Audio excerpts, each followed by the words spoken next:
never laugh as a hearse goes by, for you may be the next to die. They wrap you up in bloody sheets to drop you 6 feet underneath. They put you in a pine wood box and cover you up with dirt and rocks. It all goes well for about a week, and then your coffin begins to leak, and the worms crawl in, the worms crawl out, the worms play pinochle on your snout. They eat your eyes, they eat your nose as you begin to decompose. A slimy beetle with demon's eyes chews through your stomach and out your sides. Your stomach turns to rancid grease, and pus pours out like melted cheese. You spread it on a slice of bread, and that's what you'll eat when you're dead. And the worms crawl out, the worms crawl in,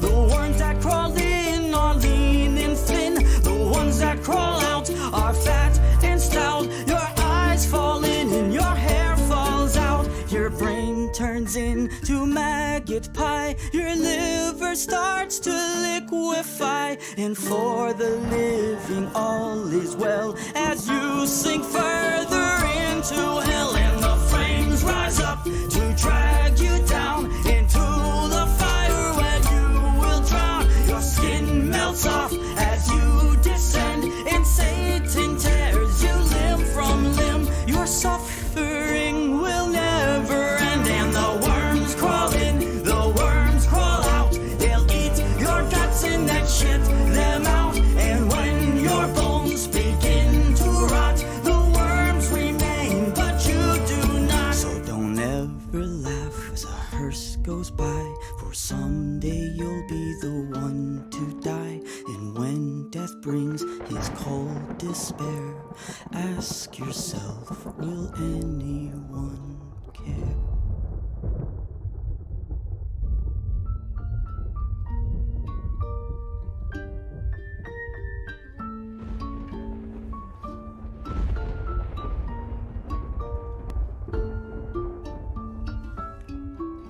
Don't ever laugh as a hearse goes by, for you may be the next to die. They wrap you up in bloody sheets to drop you 6 feet underneath. They put you in a pine wood box and cover you up with dirt and rocks. It all goes well for about a week, and then your coffin begins to leak, and the worms crawl in, the worms crawl out, the worms play pinochle on your snout. They eat your eyes, they eat your nose as you begin to decompose. A slimy beetle with demon's eyes chews through your stomach and out your sides. Your stomach turns to rancid. All right, how you guys doing? Like melted cheese, you spread it on a slice of bread, and that's what you'll eat when you're dead. And the worms crawl out, the worms crawl in, the worms that crawl. Just giving some time for everybody to get into the chat. What's going on, Alessandro, with your vibe check icon? I like it. I'm loving it. I'm loving it. What's going on, Devin? What's going on, Chuck? What's going on, Ranger? What's going on, Cat? See, starting with a nice core group.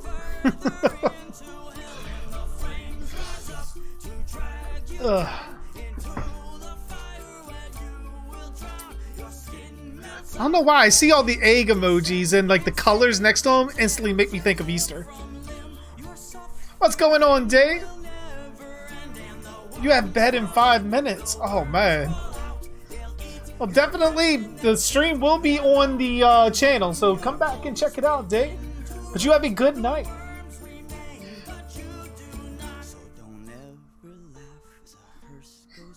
What's going on, Paris? JG, hear me here now.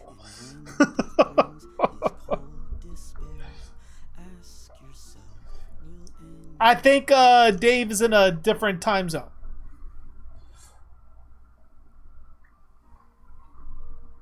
So it's 5 p.m. here. It's probably closer to bedtime for him.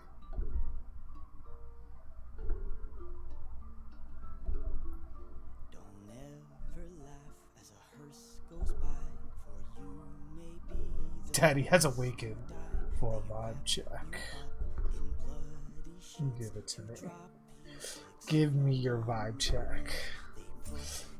I gotta get this like for a thumbnail. That's gonna be the emoji. Just like I gotta remember to capture that. That's gonna be the emoji now that goes on all of my videos.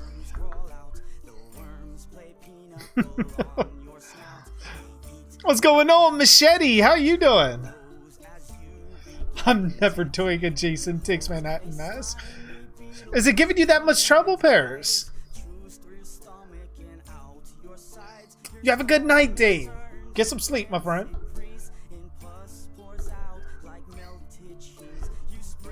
Vibe check. That's how the thing looks, right?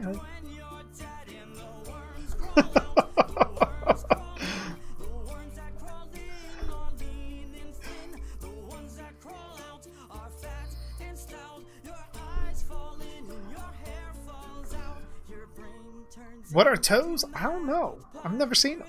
What are these things? Is mommy here? Not yet. Not yet. I imagine she may make an appearance at some point. She tends to sort of just pop in and then lurk.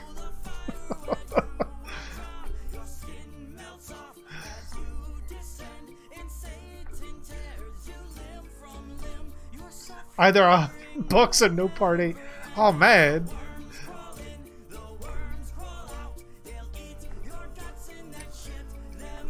Yeah, Alessandro. I get on there every night when you say it, and I see the vibe check. I take it.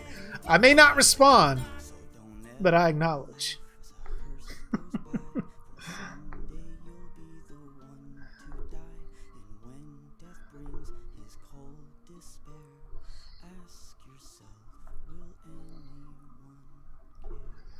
Which I did put a little bit of the tagline on because you know how these streams go. I tend to get into conversations before we get into the commentaries. Which, if you don't know yet, we're gonna be doing the commentaries for Ash vs. the Evil Dead Season 3, Episodes 4, 5, and 6.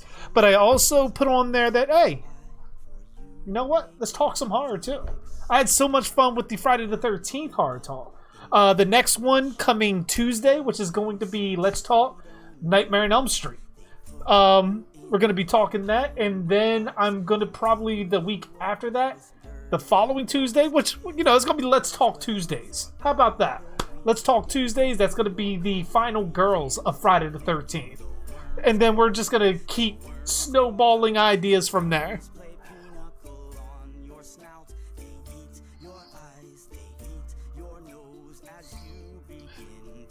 Just my streams in general, Machete, or just the Ash vs. Evil Dead streams, or just the commentary streams in general? I'm so curious. You know, just trying to figure out what the audience likes.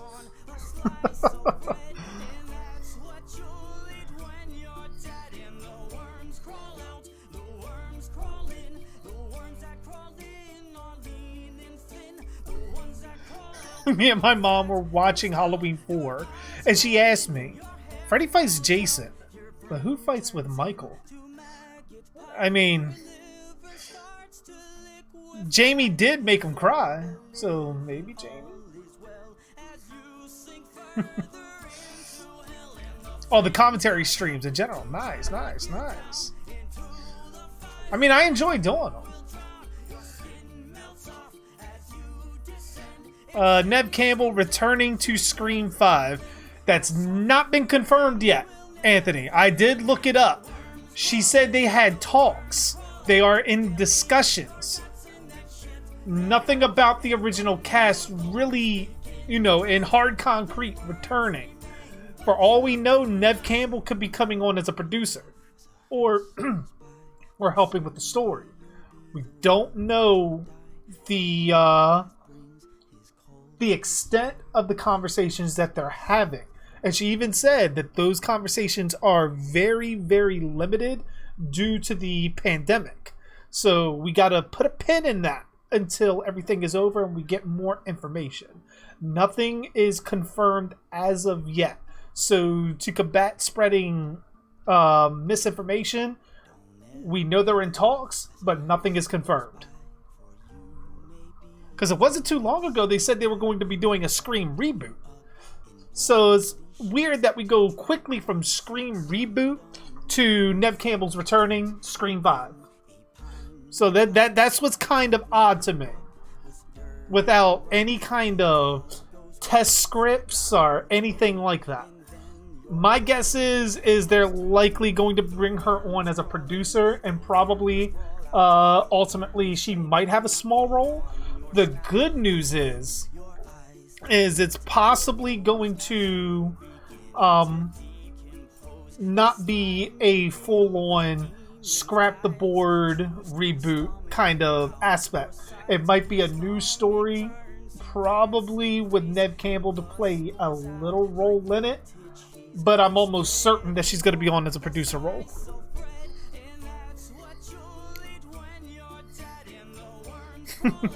You want to spam the Camp Juicy emoji? You mean, hold on.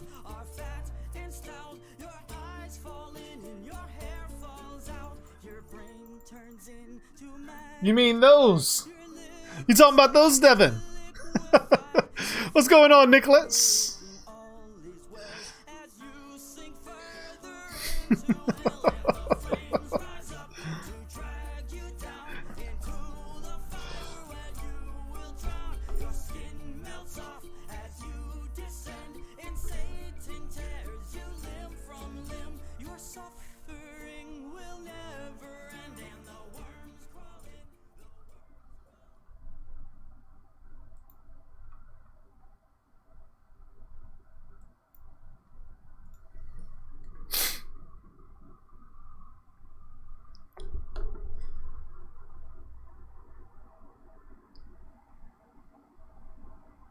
So pretty much similar to the idea I had for Scream 5 pairs.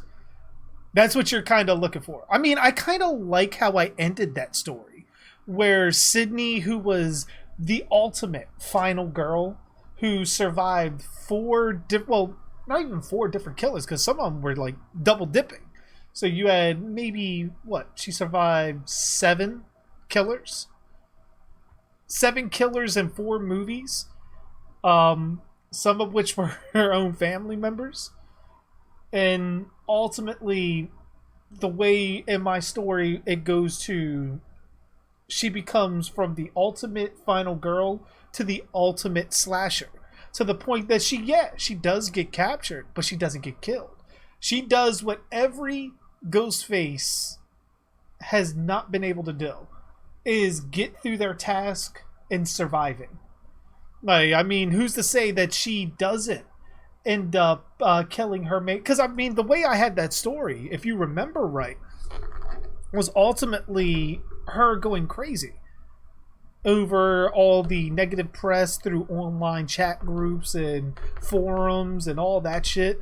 And it ultimately led to her having a mental breakdown and seeing all these people really idolizing Ghostface and all the Ghostface killers. And in her mind, they only idolized these killers because they didn't live through what she lived through. So ultimately, she takes her experience and turns it around to spread terror to these Ghostface fans. And that's her way of doing. Like, that's how she's picking her victims. So it actually gives her a reason to be doing it instead of just a cash grab of people going after Sydney. What's going on, Marquis? How you doing? From Argentina. How's it over there? You not have good English? Hey, I mean, half the time I don't have good English. So, fuck it. You're still more than welcome, my friend.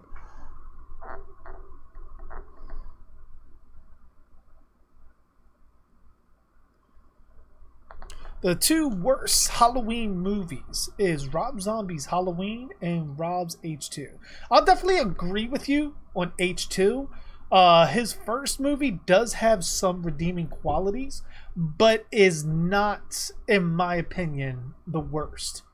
I would probably put something like Halloween 5 up there, just because of the massive, massive continuity issues. Just the fuck up of the Myers house alone was really jarring to see.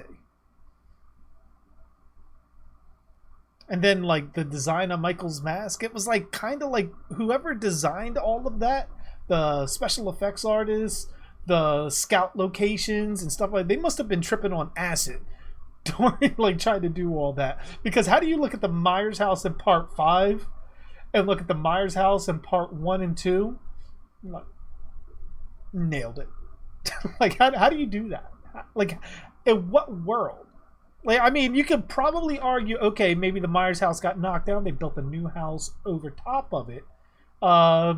Maybe trying to be fancy to maybe raise the property value up, considering what had happened there all the way back to 1978, and then once he wakes up again in, what, 1988?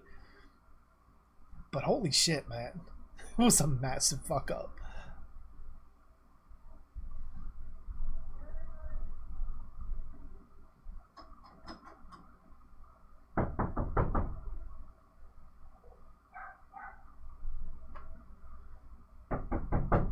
Oh, hold on a minute.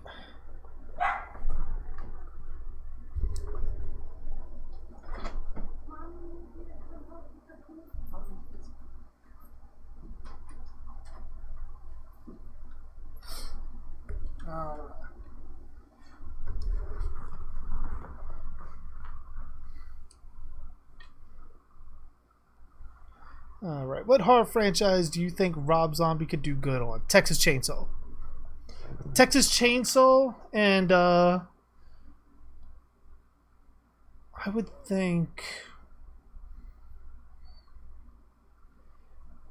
maybe, I feel like there's another one that he would do really good on. But Texas Chainsaw is the first thing that comes to mind. Yeah, it was Abby.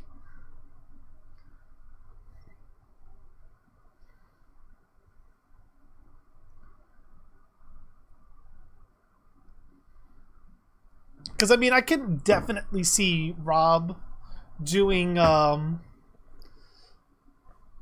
like, dialogue for Drayton and Nubbins. And even Chop Top. Can you imagine Rob Zombie writing dialogue for Chop Top? I mean, ultimately, we'd still get, maybe another version of Otis from the Firefly family.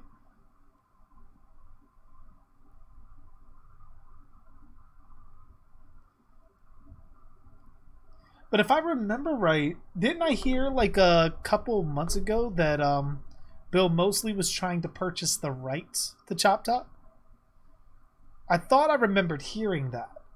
Which, if he purchased the rights to Chop Top, I wonder if he was going to interject the character into Rob Zombie's Firefly films. Because could you imagine if that's the bridging of the gap between the Sawyers and the Fireflies being related? That could be a nice little story within itself. Like Leatherface this entire time was actually part of the Firefly family. I mean, they do have an affinity for skinning, so you never know. When am I playing Dead by Daylight again? I know tomorrow I'm planning on playing Man of Medan. So I'm not sure how long that might take. I'd probably say we might be looking at some more DBD on Saturday. Rob Zombie's making a Nightmare on Elm Street movie? Oh, hell no. No, not at all. I mean, Rob Zombie is a set designer for a Nightmare on Elm Street, or possibly Dream World kind of crafter, or in like the Dream Kills. he does have an imagination for stuff like that.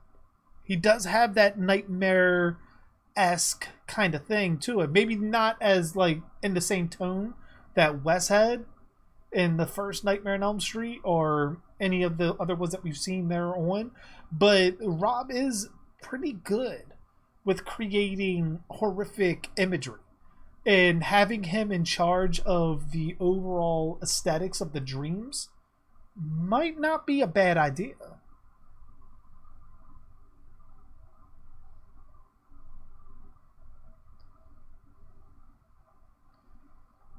Yeah, Halloween 5, their whole story was just, you can tell it was a cash grab. It felt like a movie that was already, that might have been made 3 months before it actually came out. Like, there was no thought behind the story. There was no thought behind the designs. It was just, it was terrible. How juicy is Sherry Moon Zombie from 1 to 10? Sherry Moon Zombie in House of a Thousand Corpses, I'd give a solid 8. But to me, she kind of declines as time goes on. Like, every movie I see her in is like shaving some points off. At least to me, she's not aging very well. Rob Zombie does Hellraiser. Not unless we want some angry hillbilly Cenobites. Again, if he does the design for the Cenobite realm, the chains and the death scenes, I'm all for that. Cinematographer or whatever, however you want to view it, lead special effects designer, like however you want to do it for him to actually set up the scenes. But as far as directing and writing, no, not at all. Because the Cenobites are very elegant. There's not one Rob Zombie character that you can call elegant in any regard. Alright, yeah, Harley, I'll see you Saturday.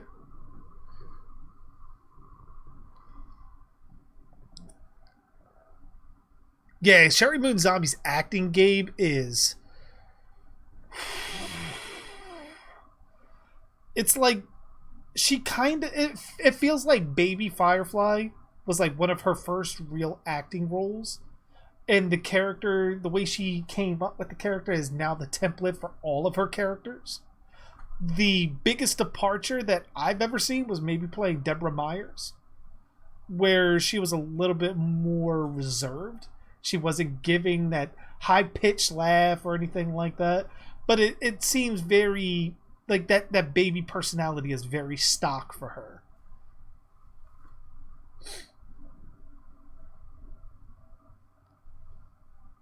Rob Zombie making a Nightmare on Elm Street film or Friday the 13th film is a no-no thing. Absolutely, Alessandro. Absolutely. Especially Friday the 13th. I wouldn't want him touching that. I wouldn't want him touching too much of anything that doesn't lead into his hillbilly-esque elements. Because Friday the 13th didn't have any of that. It had some hillbilly-like characters like Junior or maybe some of the people in town. But the counselors came from like suburban areas and stuff like that. And for the most part, most of the counselors outside of the 2009 film were likable. They were very likable. They were very likable, relatable. They were what you would consider like normal kids. Just like, you know, everyday people. I mean, of course, we got Kevin Bacon in there. But as far as like look-wise, none of them were real like supermodel looking. None of them looked like fucking they had their hair done at all. I mean, I guess some of them. I mean, some of them had that because, I mean, it is a movie after all. But yeah, like, a lot of them were of average looks, which appealed to a lot of people because it adds to the overall realism. Same thing with Halloween. Halloween didn't have, especially the first movie, first two movies, a good portion of all the movies really didn't have overtly beautiful characters, male or female. They had very relatable looking characters that, you know, I can see that. It's once we get into the mid 90s to 2000s movies rather, even things that are outside of Friday the 13th, Nightmare on Elm Street, Halloween, even without those on the board, we now go into an era where everything looks like it came off the CW set. Everyone's a supermodel, and it's very, very off-putting because it's like, I don't relate with any of these people.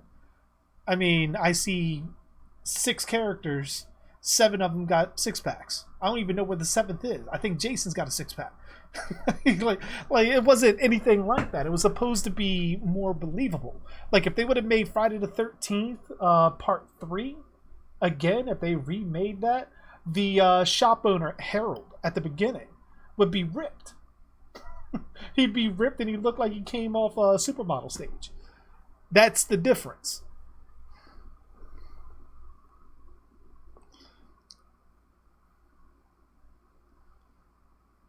We can all agree, don't let Rob Zombie touch Friday the 13th or Nightmare on Elm Street.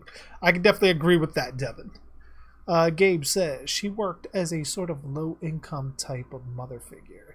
I've seen many. I think if there's anywhere it goes wrong, it's the stripper aspect. Tagging it on feels a bit too much personally. Yeah, I can definitely agree with that. There was no reason to add the stripper aspect into that story because it doesn't add a whole lot of anything, because they're already making fun of Michael Myers in school for his sister being a slut. So why add it further with the whole stripper thing? Like, you were already conveying that Michael is being bullied at school. And then even if you show that she's a stripper, you got the flyer that says she's a stripper.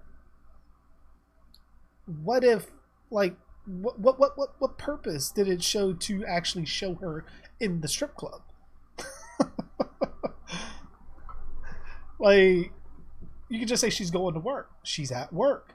Michael kills Judith, and she comes home from work and finds Michael sitting on the steps. You did not need to show anything with her at the strip club. Like, at all. It adds nothing to the story.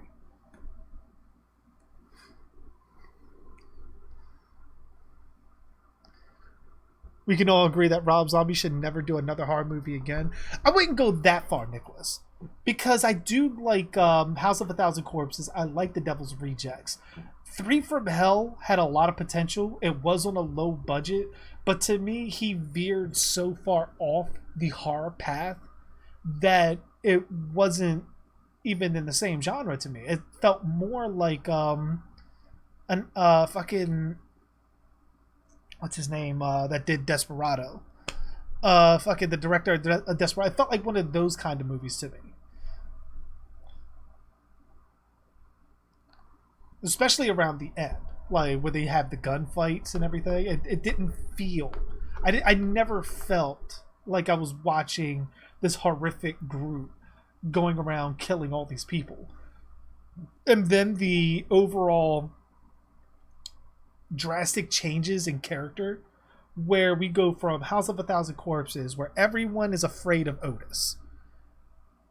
Everyone, the entire Firefly family, were all petrified of Otis because of how crazy he is, how violent he is. We go from that, fast forward to 3 from Hell, and now Otis is the voice of reason. Everyone should be afraid of Baby. It doesn't fly with me. Like, sure, Otis should still be feared. He is smarter. He was the smarter of all of the family members. But he should still keep that crazy, which I can see Bill mostly tried to convey, but ultimately Rob Zombie kind of shoved Baby in everyone's face. And it shouldn't have been. And then the ending of that film, I felt like took a wrong turn, because I felt like everything should have been leading up to. Like, they get away, for spoilers for anybody who hasn't watched 3 from Hell. The way 3 from Hell should have ended was they kill the cartel people or whatever, whoever they were, they kill all them. and they repurposed the area that they were hiding out in to turn into a new House of 1,000 Corpses, restarting the Firefly family right there. And the next movie, or even at the end of this movie, we flash forward to present day with an older baby and an older Otis, older Foxy, and they are now the heads of the new Firefly family, and we're leading into the Firefly family's next generation. And ultimately it's restarting the same thing. We have a new person that may be taking the place of Captain Spaulding, leading everyone to the Fireflies and going from there again. That's how I would have thought that they were going with it, but it didn't. I mean, potentially it still could, but I doubt it.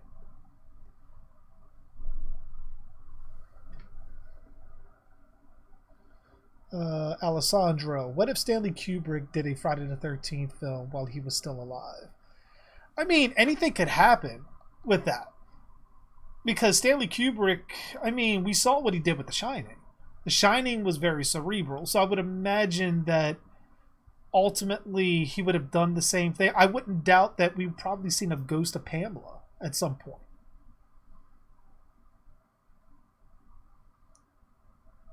Maybe making Crystal Lake canon, like, actually haunted.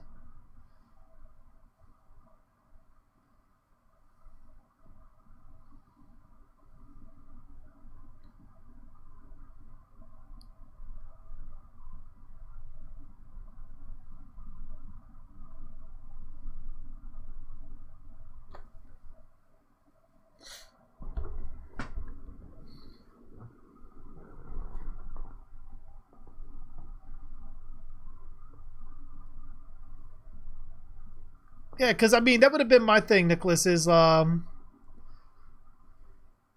if they would have restarted the Firefly family in the present day, then now you can come full circle to the horror aspect of things.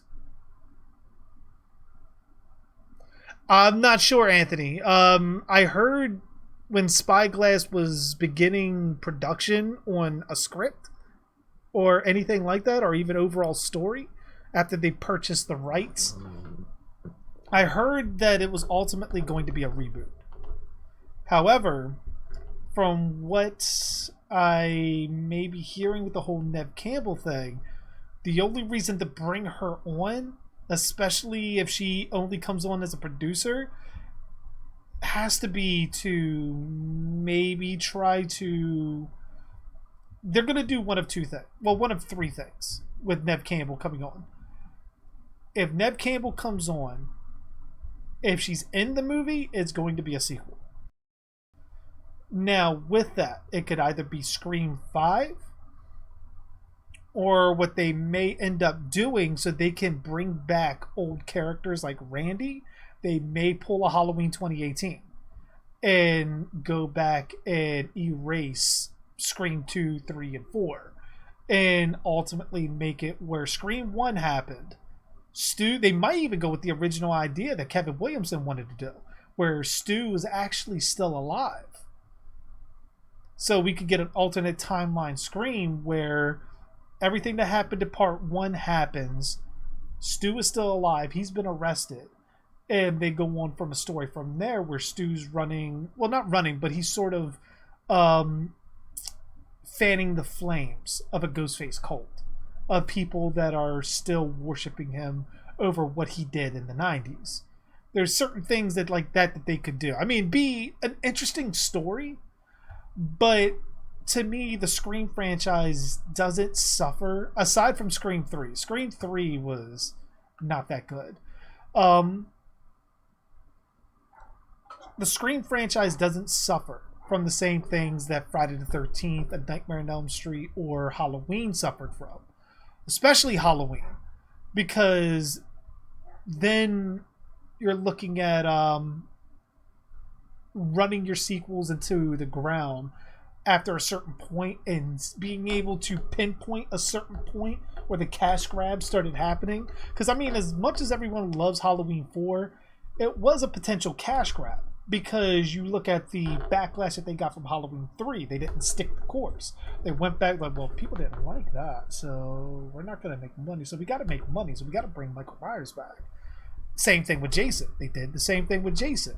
And Friday the 13th 5, fans backlash. They didn't stick the course of making Tommy the killer. They brought Jason back from the dead. Freddy, that's a different story because Freddy suffered from not them really sticking the landing and keeping the course.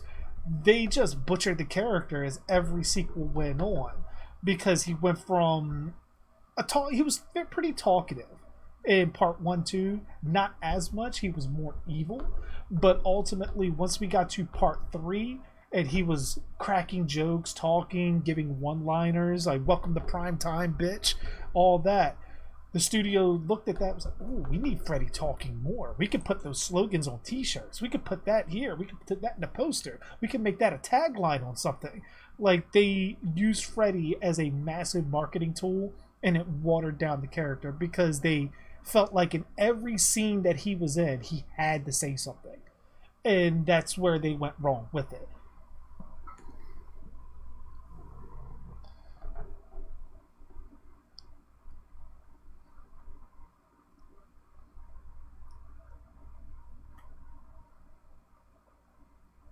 Exactly, Gabe. Now imagine them doing that, bringing Randy back because Randy died in part 2. What if they bring Randy back, rebooting the timeline, and we actually get that scene? Like, there are simple rules to a slasher reboot, especially because they watch Halloween in the first movie. What if Randy's watching Halloween 2018? Like, he's actually a professor at a school, at like film school, and he's teaching a class, and he's watching and using Halloween 2018 as sort of a meta talking point. I mean, there's multiple things that you could do with that.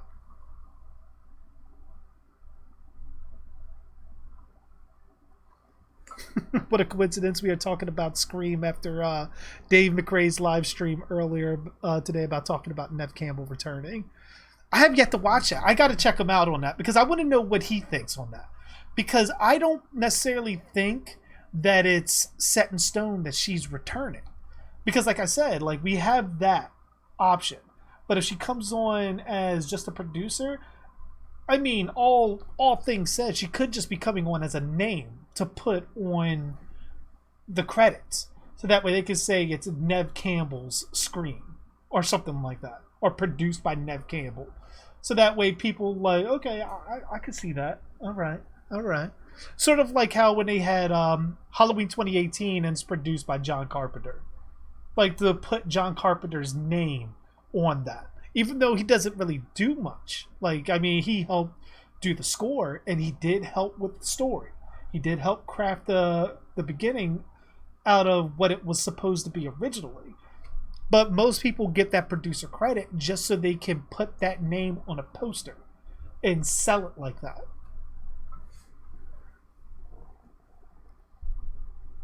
Other than Part 2 Freddy, what do you think is the strongest incarnation of Freddy?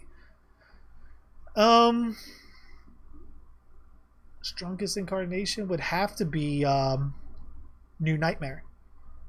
Because he didn't even really need you to be asleep to attack you. He just needed Dylan to be asleep. Once Dylan went to sleep, he was able to attack anybody he wanted to. At least that's the whole thing I got from it. When he dragged the babysitter up the wall, she wasn't sleeping.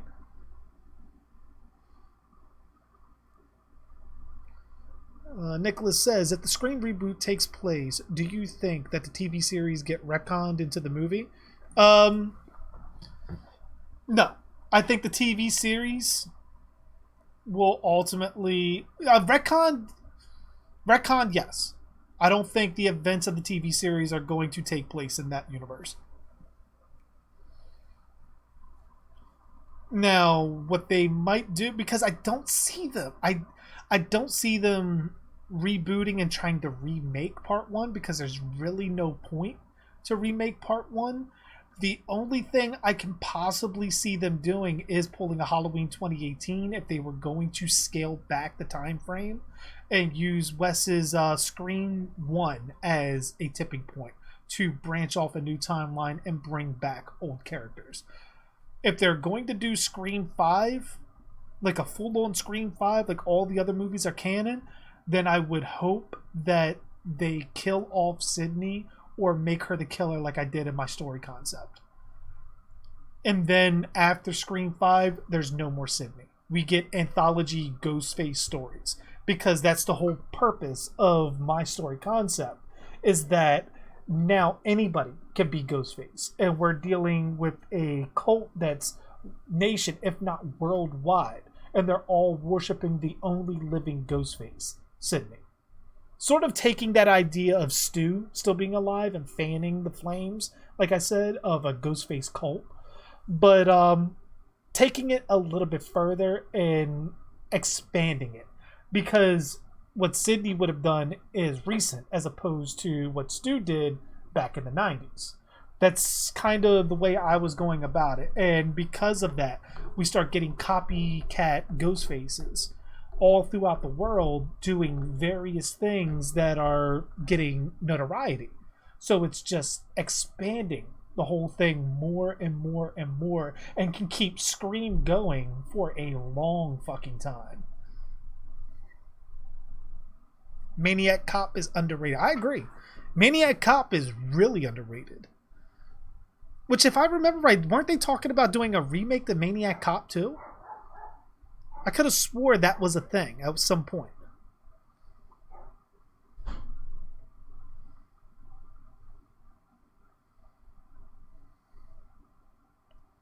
When we start the commentary, I am about to start it. I give it another 10 minutes. Another 10 minutes of hard talk, and then we'll get back into the commentary mode of things and start some Ash versus the Evil Dead.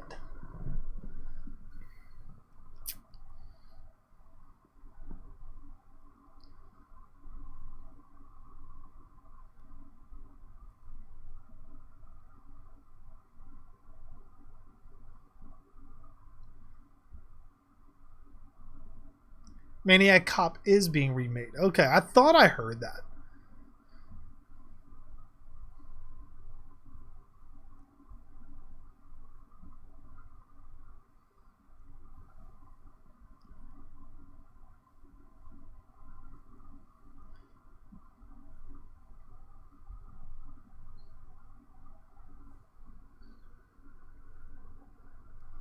Which, I mean, if you guys have anything else that you want to bring into the conversation, feel free.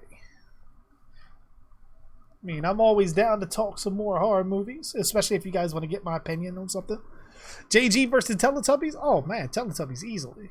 Teletubbies, I mean, no question. I mean, those things are monstrous. They look like they're friendly, but they're not. They're quite vicious.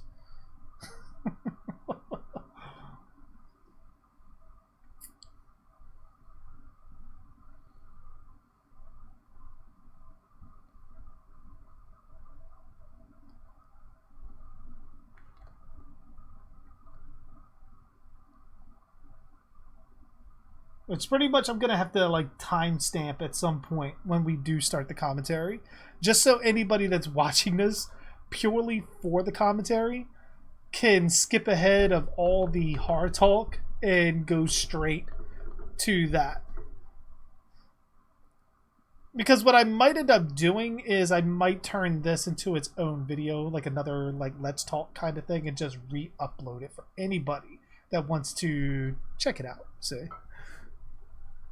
What's going on, Gummy? How you doing? The Puppet Master Puppets versus Chucky and Tiffany.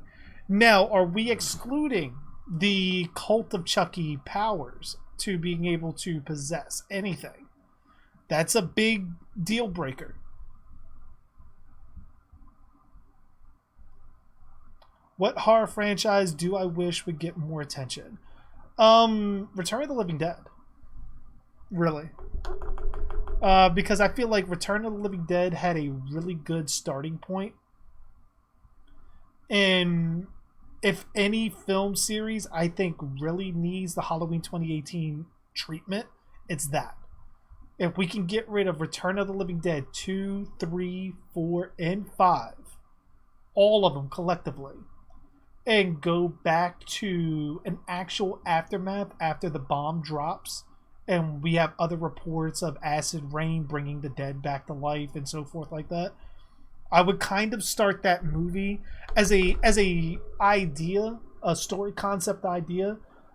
I would make it where when they dropped that bomb, it created so much trioxin that it spanned over the entire state. So when the zombies started rising up, the US alone just kept dropping more and more bombs in order to try to eradicate the entire situation. By the time we come into the movie, the entire atmosphere is all trioxin laced. Like, we have maybe almost a Day of the Dead kind of silo, but with sort of like an airlock. So when people go out into the world, they have to wear full-on suits, gas masks, and everything to not let the trioxin really not to breathe it in. And when they have to go get some kind of supplies or go to another area where there's certain supplies that they can get from only another facility. But then I would also kind of interject the same thing that was in the Marvel Zombies universe, which, if you guys haven't read Marvel Zombies, there's a spoiler here for that. The Marvel Zombies universe had it where the superheroes and villains turned into zombies. They craved human flesh. But if they went a while without eating the flesh, they essentially kicked the craving. Sort of like a drug addict when they go cold turkey. Now, for anybody that doesn't know, Return of the Living Dead, their affinity for brains is very much in that same vein. So what I was going to try to do, at least in my original story concept for a sequel like that, I was going to turn it into a video, I still might. But what I was going to end up doing was having it where we have certain tribes of zombies that have been able to kick the habit of eating brains. Their pain has somewhat subsided, or they've learned to live with it, so to speak. But the moment that any kind of blood or anything is spilled, or brains may be exposed, or they get a taste of it, that same uncontrollable urge comes right back, and they have to kind of kick the habit again. Now, this is going to be set years after the first film, so there are more tribes of non-biters as opposed to the biters. Some are being experimented on and so forth like that, and I actually kind of wanted to flip the story around, where in the first film the zombies are the monsters, in this film the humans are the monsters, because I kind of wanted to follow a group of zombies that have dedicated themselves to not killing, wanting to stay away from eating brains.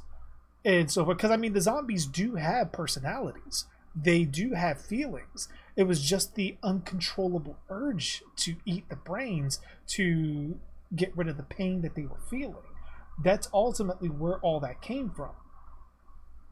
And now the thing is, I haven't thought of a way to kill the zombies to really make the humans a threat. I'm still working on that aspect. Because, I mean, with something like the Return of the Living Dead zombies, there's practically no real way to kill them without spreading the virus further, or spreading the trioxin further. But ultimately, it was not going to be a happy ending in my story. I'm going to keep that part to myself because I kind of know where I want to go with that. But, I mean, if you guys want a Return of the Living Dead Part 2 story concept, let me know. When can you do a commentary on Pieces? I think I'll probably hunt that down at some point and get to it.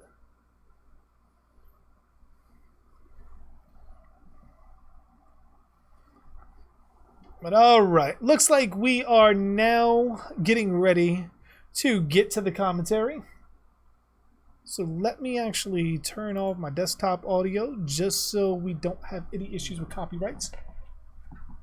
Now again, we are 50 minutes and 20 seconds into the stream. So with the way this is going to go, for those that are watching on other platforms that have not been a part of one of these yet, I will be giving a countdown, assuming that you have your copies of the episodes that we're going to be watching tonight. Ash vs. the Evil Dead, Season 3, Episodes 4, 5, and 6. Once I say play, I'll hit play, you'll hit play. We should be synced up enough to where if I mention something on screen, it should match up somewhat, give or take a second or two, with what you say. But yeah, we're going to go ahead and get into it.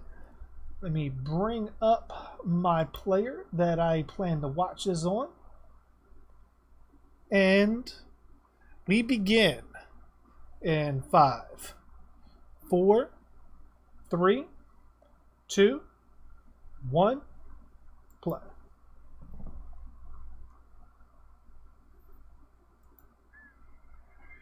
Ooh, that started kind of loud.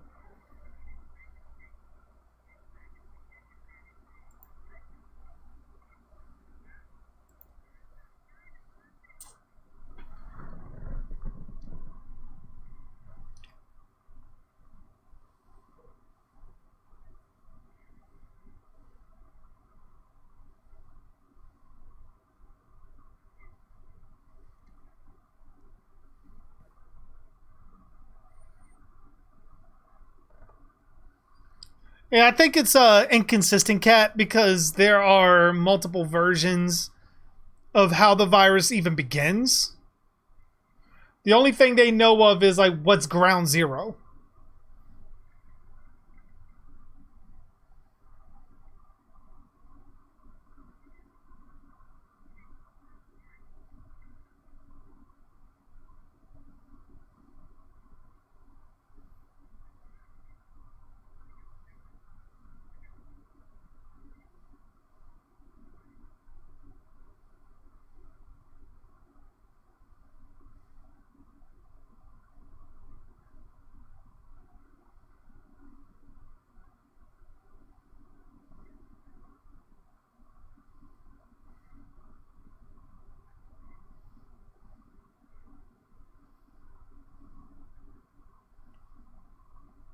I kind of like them as like the holographic kind of thing because it kind of looked like Nobi, although I felt like it should have been like that.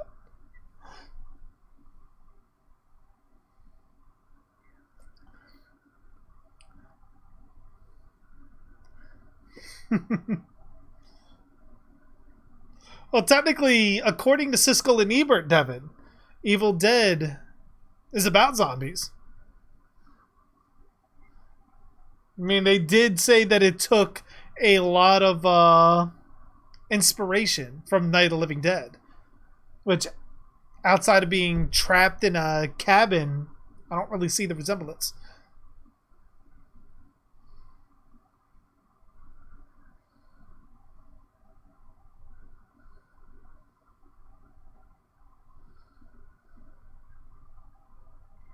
Ooh.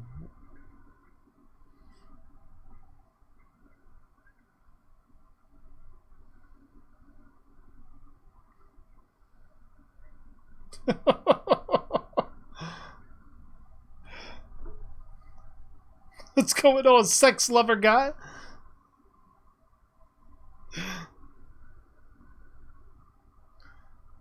I agree, Devin. I completely agree. There's nothing similar about the Deadites and the zombies at all.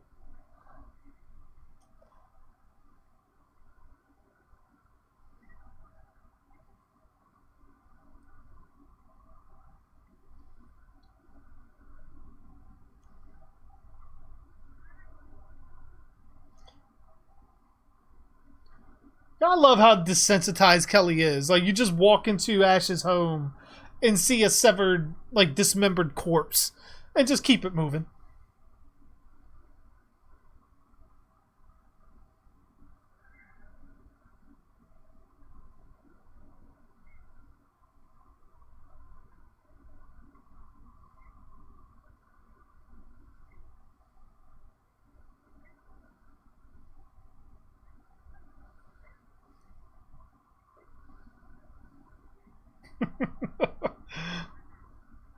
What's going on, Ty? I see. Did you change your icon again? Quarantine naps are wonderful, wonderful. I agree. JG, can a deadite use guns? Yes, they can.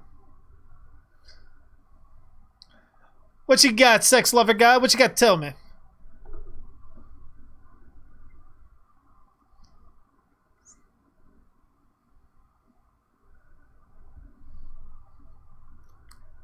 I can get your channel terminated? Really?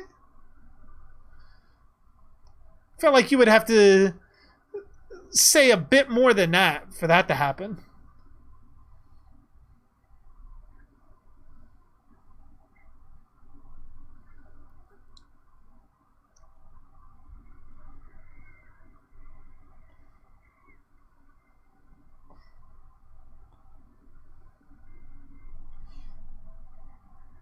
I thought that was Pablo.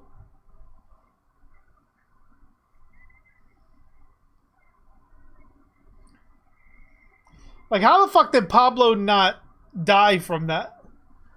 Like, he went through the fucking windshield head first. Ooh.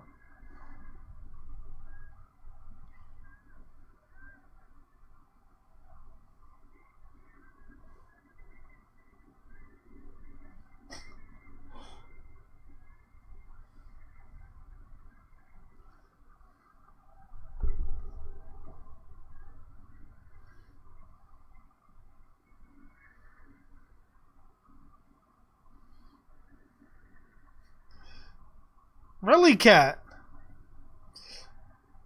Seems odd. Unless someone like reported you, that could have been a thing too.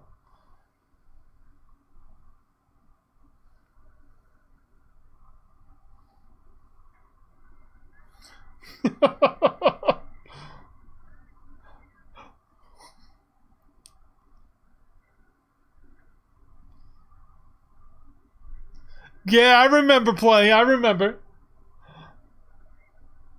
Wasn't that around the time the gift cards guy was around too? If I remember right.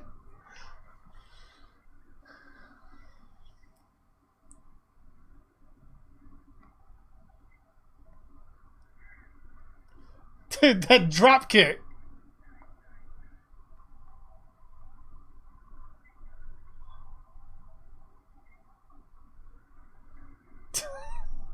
Those drop kicks.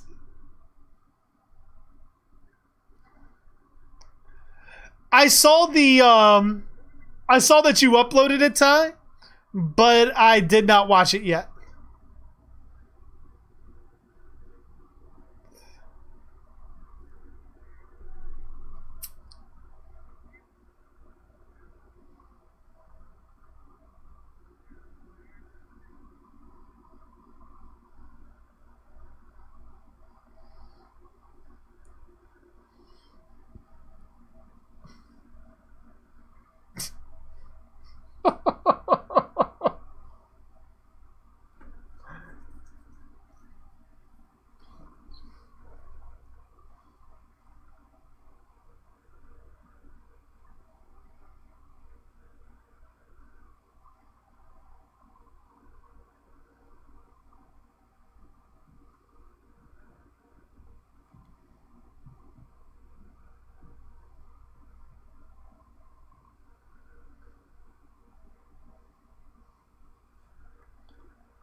Porn salesman? What?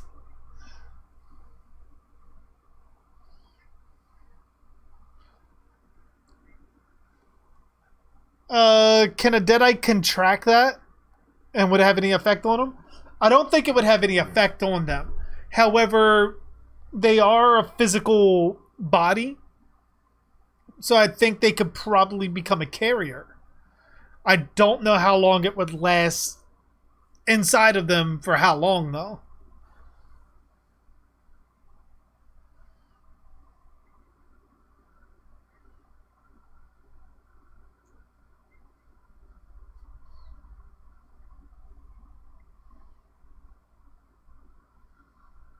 See, that's another thing. If they went back into the past, then that means he should have never met Ruby.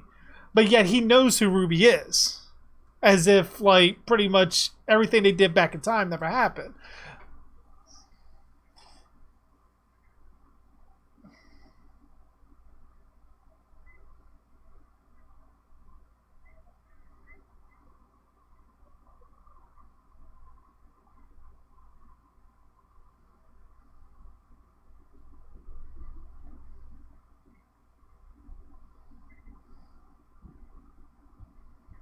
Ooh. Ooh.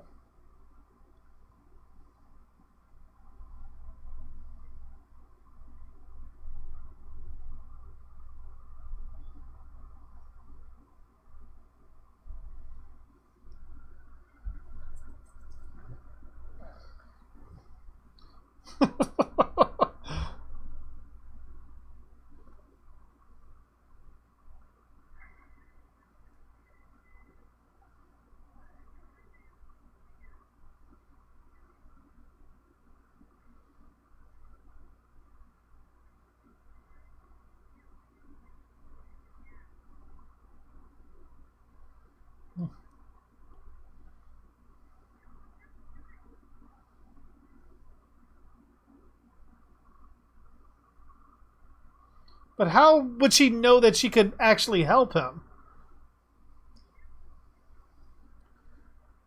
And if you're so sure that you can help a Deadite, then doesn't that make it that much more fucked up that they're killing other Deadites that they don't know without really any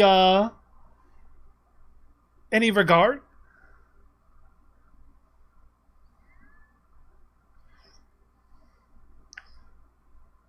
I mean, sure, Ranger, I wouldn't mind.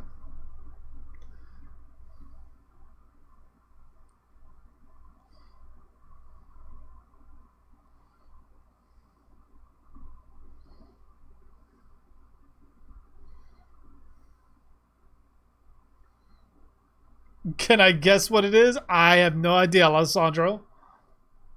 I would think vibe check, if anything else.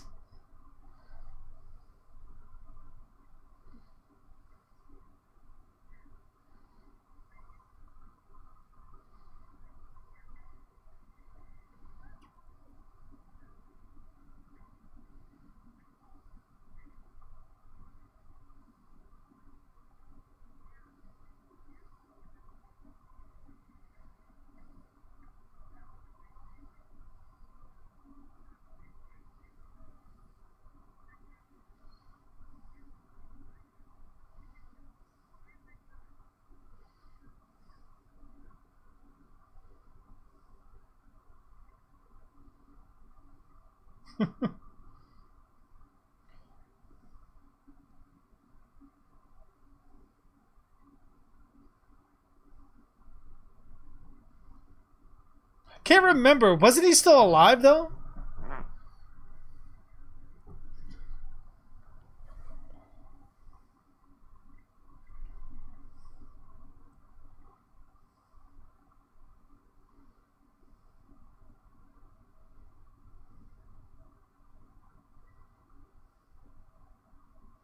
You would think for him being a dead guy that he would know.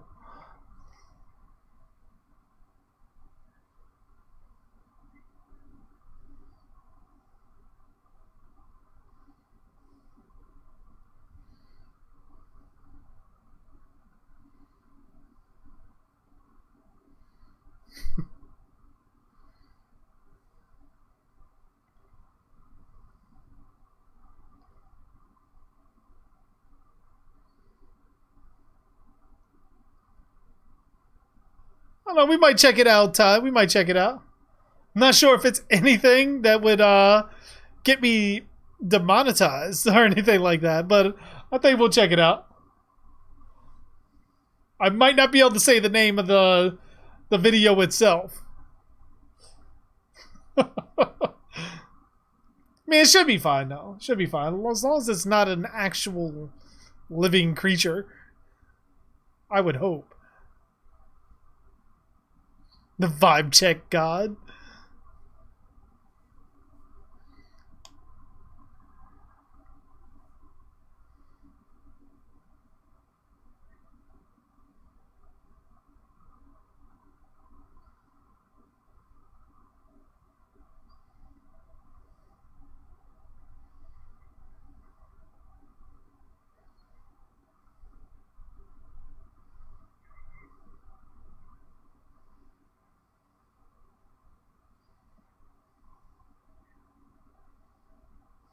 Fuck you mean it's not your fault? You locked them in there.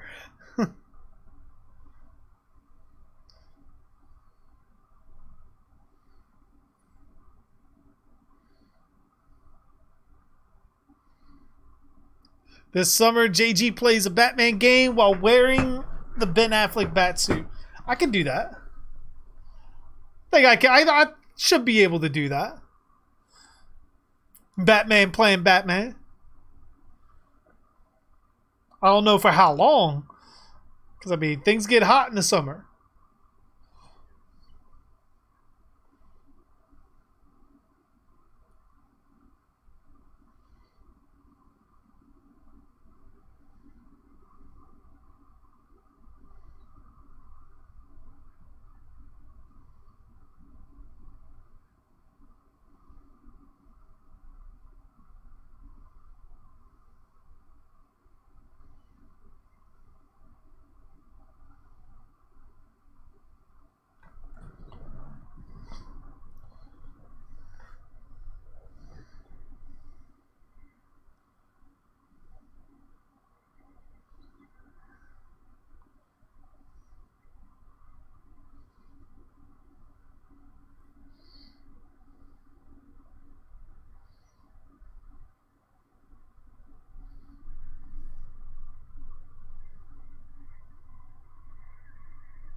As far as I remember, Ty, I don't remember Maximilian Schreck ever showing up in any of the comics outside of the adaptation of the movie for Batman Returns. Although, if he did, he likely didn't play that big a role to actually pinpoint the actual issues that he showed up in.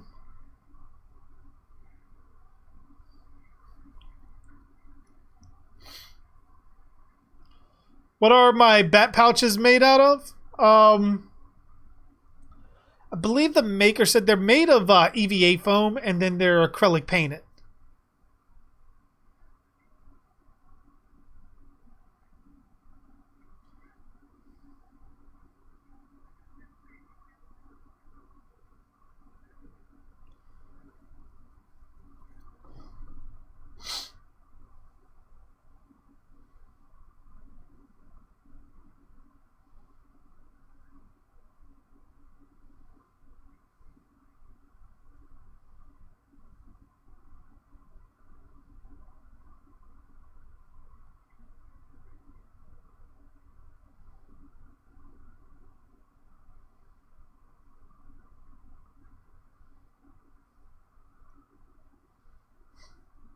It's fucked up.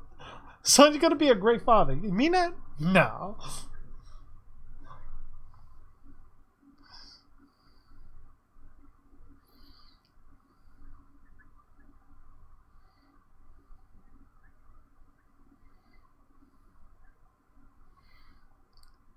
It's not some bad issues there, Devin.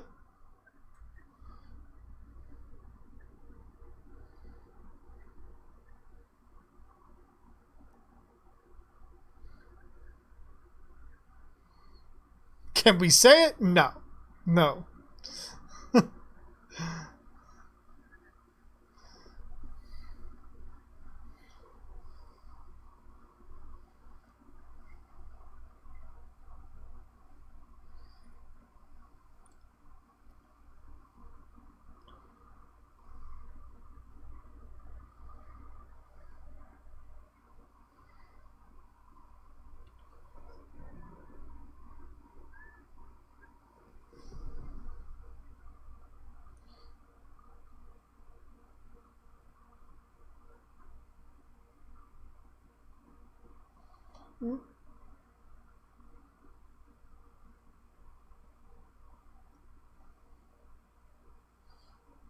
Like, how the fuck? I can't remember. How the fuck did he get it?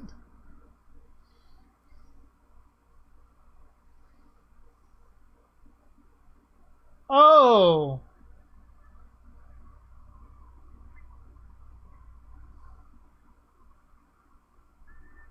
That looks so fucking nasty.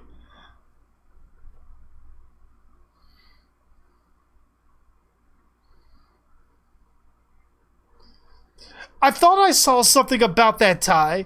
Fucking the Cinema Snob, I think, did a video on it. I have to check that out. Because I'm, like, extremely interested in seeing how they did that.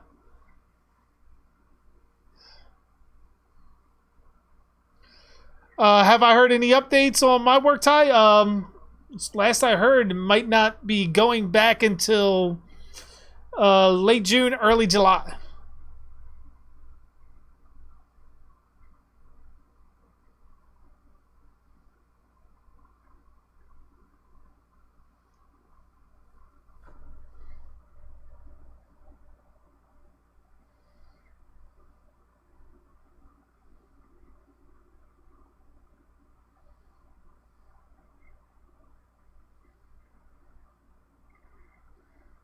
Oh, shit.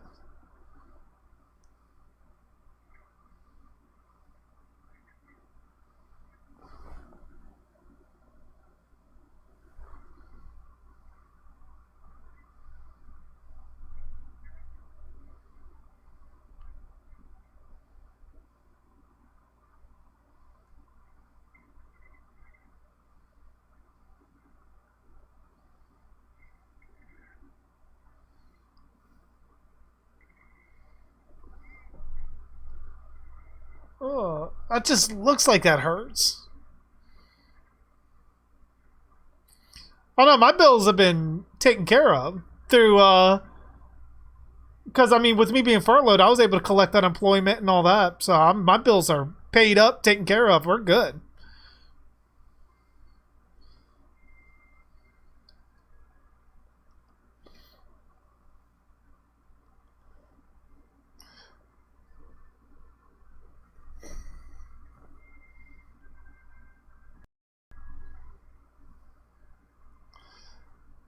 What is Ruby's end game? I know it's to, from what I remember when I first watched this season, because I only ever watched it straight through once. But I know she's trying to get her friend out of hell. I'm not sure what for though. But ultimately, it does result in the other dark ones finding her. So I'm kind of paying a little bit closer attention just to see exactly what it's all leading up to and how she's going about things.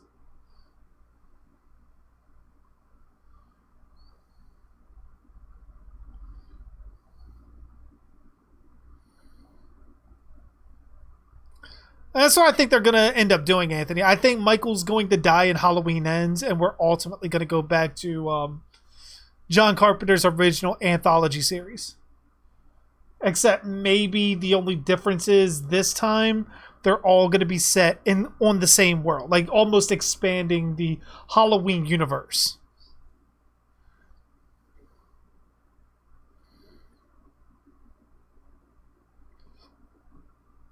Oh, I bet Ty. Like tornadoes and working for fucking tree service, I bet you've been fucking busy like crazy.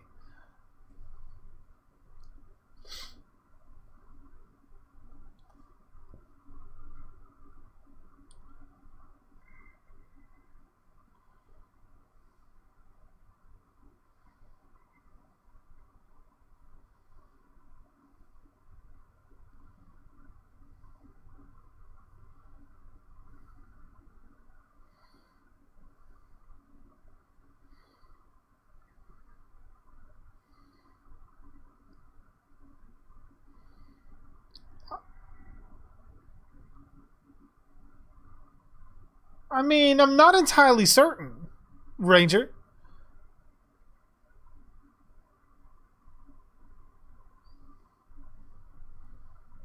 And it kind of feels like there would be more, but I'm not sure entirely. But I wasn't looking out for any of that.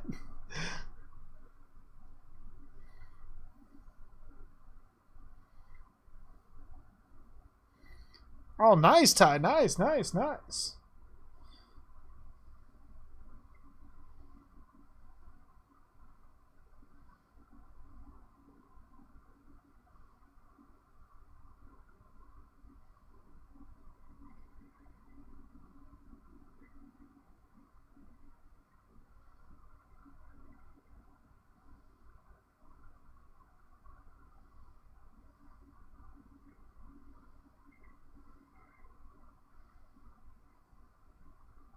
Oh.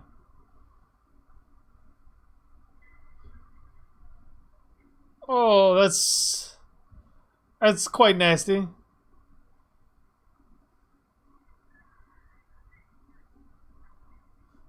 Large foreign person.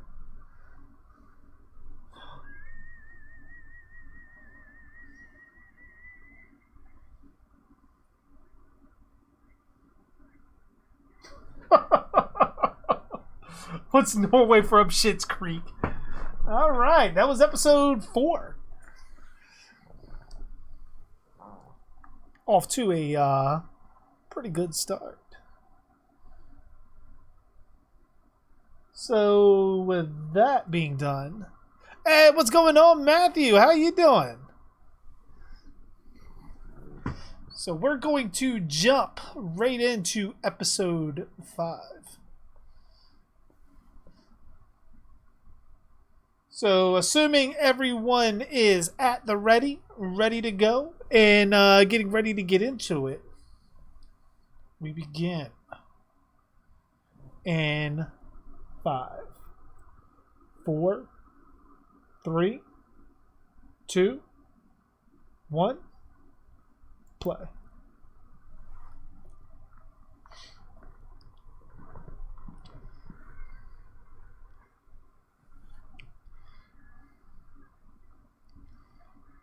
Oh shit, Todd. Man, if anything, though, you should be getting your muscles up.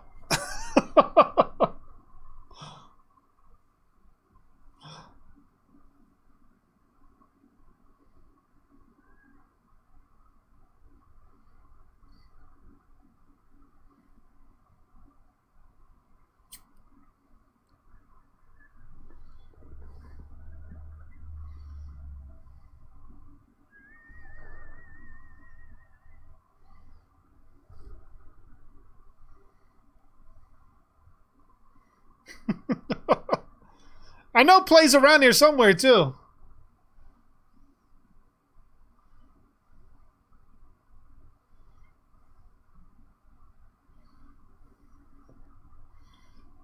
Annie Wilkes versus Pamela Voorhees.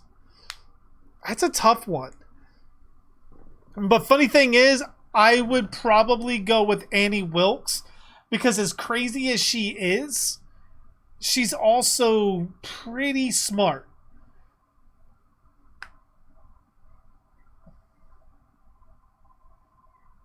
I mean, not saying that Pamela's not smart, but I think Annie Wilkes would probably win that.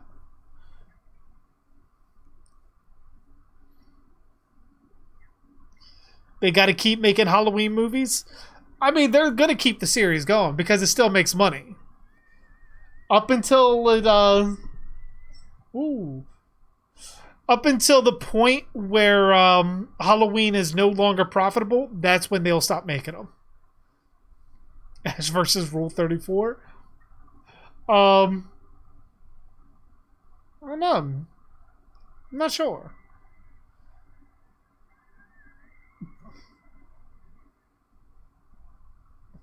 That would hurt so much with her fucking riding Ash all the way down.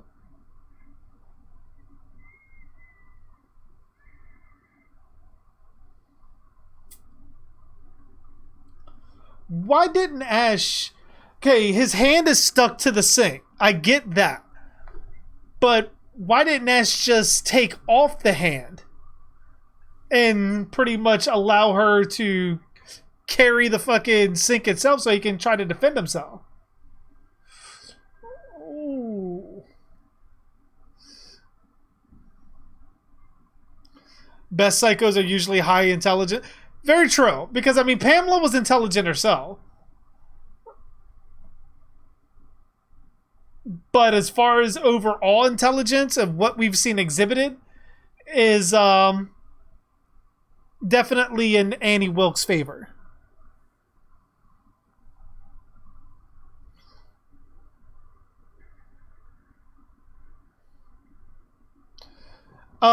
That's going to be not just Halloween Kills if everything is leading up to what it's saying, Ty, because it's also AMC and Regal have both taken the same stance on what Universal is trying to do with releasing the VOD in theaters at the same time. Now, what this is going to end up being with that is going to be one's going to call the other's bluff. And if VOD turns out to win out, and with Regal and AMC both, especially AMC going through the whole bankruptcy thing. Like with that happening, if the VOD aspect works for Universal, that's going to change movies all across the board. Because now you look at studios, that kind of shrinks the overall market of what they have to pay.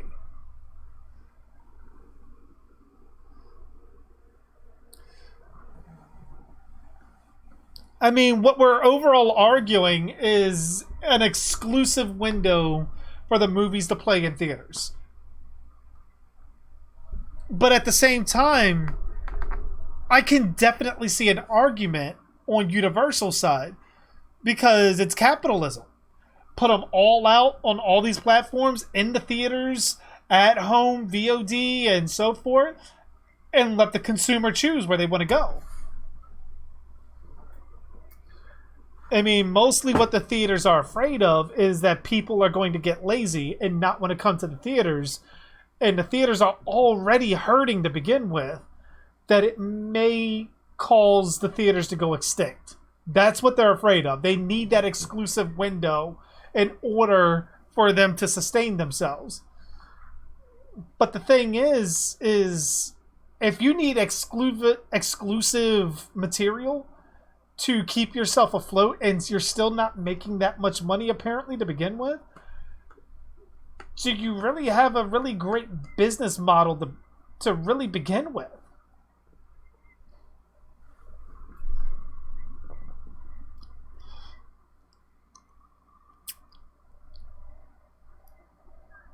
Because, I mean, personally, I think we're going that way anyways. I think we're going with everything being released all at the same time, no matter what on what platform. And if people want to bong in the shotgun hole, if people want to go to the theaters, then they can. There's not going to be anybody stopping them from that.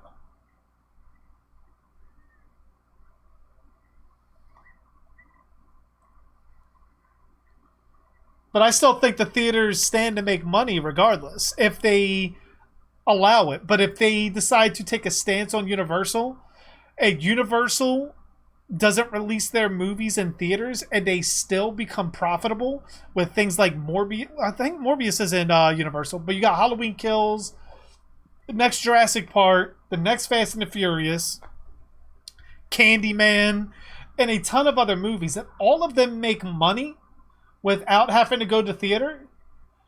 What's going to end up happening is that's going to, for all intents and purposes, kill the theater industry.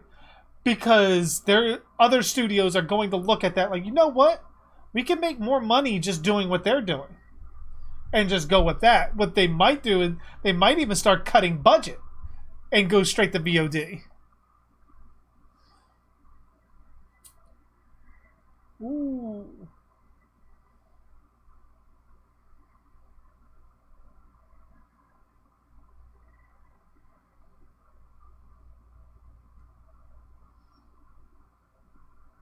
Had a kind of crazy effect on Pablo.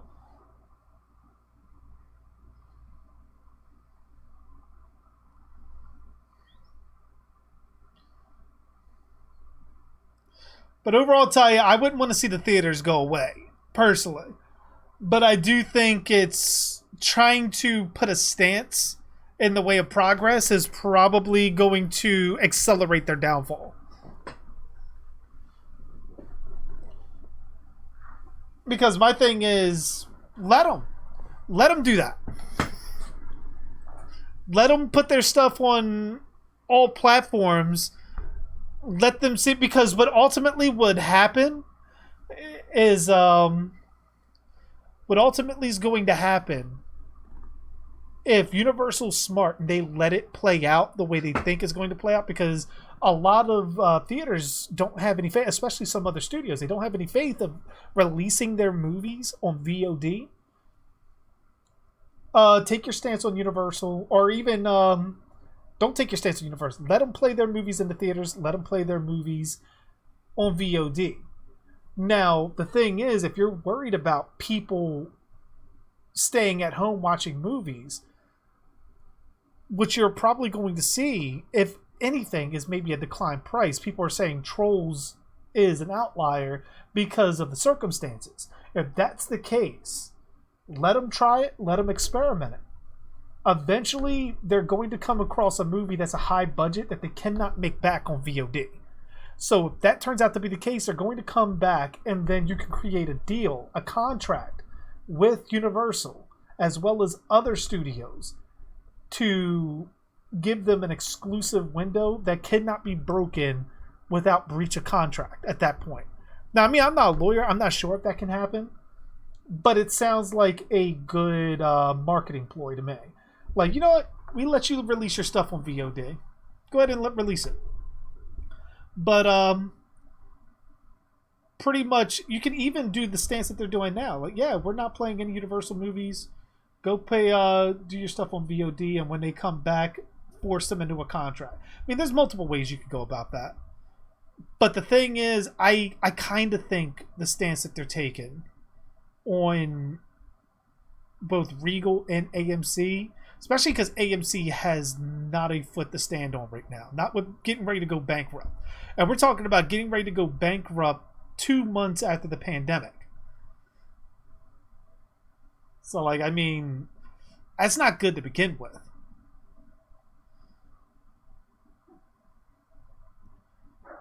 There's still a big group of people who would still go to the theaters to see movies, but I do believe it'll slowly but surely movies to streaming like Shudder and Hulu. Yeah, because I mean, streaming is now the pinnacle of entertainment. Going to Netflix, going to Hulu, going to Shudder, going to all of these other platforms that are releasing all of these original movies and TV shows. I think that's ultimately the future of movies. Because also with film, it's almost like what they're doing is, what's going on, Keezy? How you doing? Shit. All the way for D-Lau. Almost didn't even say it. Some movies are better on the big screen. I do agree. Some movies are not only better on the big screen, but they're also really good with the sound system that they have in theaters. And that's what you do. I mean, they have movies that came out from the 90s that will make another theater run and make a shit ton of money. And these are movies that people own on Blu-ray, DVD, some on VHS. So to get butthurt that studios are, well, we want to release it on all platforms at once. The only thing that hurts, to me, it overall hurts the studio, because the studio's numbers don't count VOD. They only count box office. So you will see all-time lows across the board as far as box office numbers for a ton of blockbuster movies, but ultimately the money's going to be made either way. Now, you might see longer theatrical runs. That's another side effect, because someone might get it on VOD, Now, the other thing I would say for VOD, because you can rent it for $20 for 48 hours, I would shrink that window. I would definitely shrink that window. Maybe 12 hours, 24 hours max, but I wouldn't do it for 2 full days. That's ridiculous.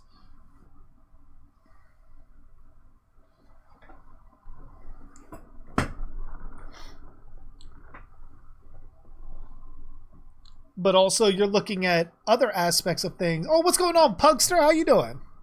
You're also looking at other aspects of things as pricing in theaters. When you're paying 4 to 5 times the cost of a bag of popcorn than it should. Those are other aspects that theaters are really killing themselves on. And that's what they're worried about. If they release a movie on VOD, they can go get a $1 bag of popcorn for their own home, put it together, enjoy the movie on, albeit a smaller TV and less sophisticated sound system, but they still get to enjoy the movie. That's what most theaters are worried about. But I do understand your concern as far as the overall theater experience, that leaving altogether.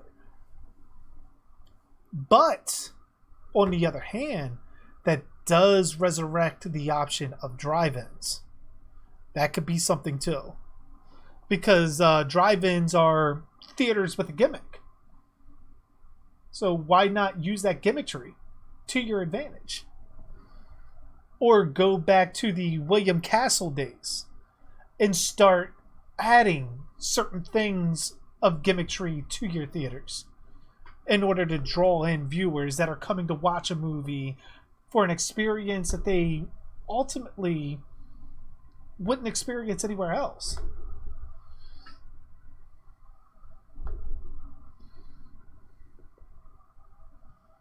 Nicolas Cage as Joe Exotic. I did hear about that. That's a pretty spot on choice. I agree with that, Ty.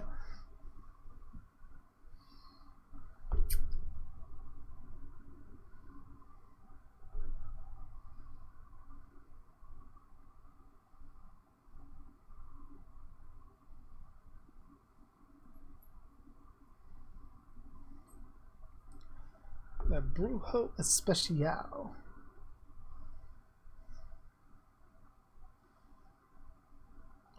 So, I mean, is he living in like another realm altogether? Because he's not like exactly the afterlife. It's like something else or a different realm of the afterlife.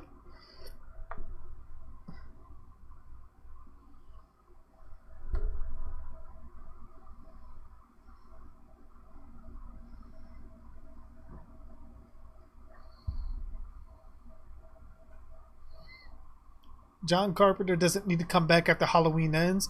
Technically, he didn't have to come back after Halloween 2018. But it appears that Blumhouse has rekindled his... well, that's just nasty. That's just so nasty. That's very Jason Goes to Hell-esque there. But apparently Blumhouse has rekindled his interest in the Halloween franchise, which is really good. I'm hoping he has something to do with the rumored The Thing TV show, too.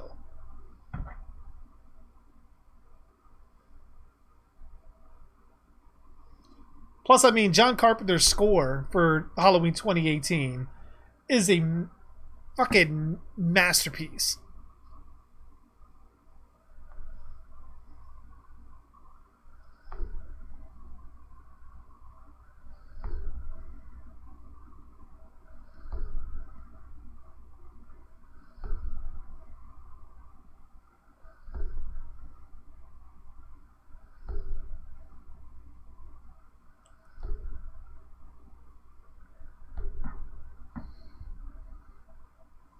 Release the beast. Ooh.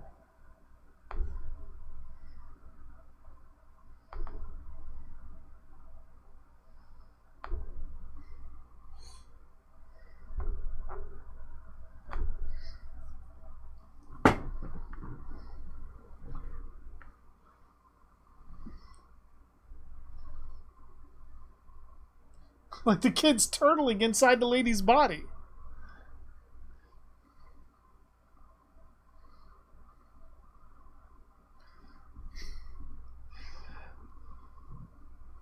Oh no, I mean he's got to kind of be in prison. Not kind of, but he's got to be in prison. Ty, given everything we've learned, just the series alone, even if you take a sympathetic side to him, dude was fucking crazy.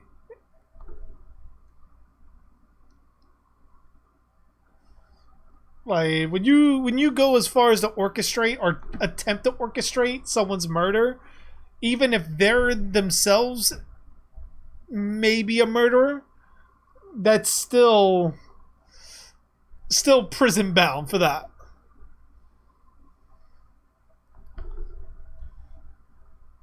Not to mention the last episode where they did sort of like a I guess it's kind of reunion or after show kind of thing. And some of the stories that they said were how he shot and killed baby tigers and killed a woman's horse with like no remorse, chopped it up for like tiger meat. Ooh, that just looks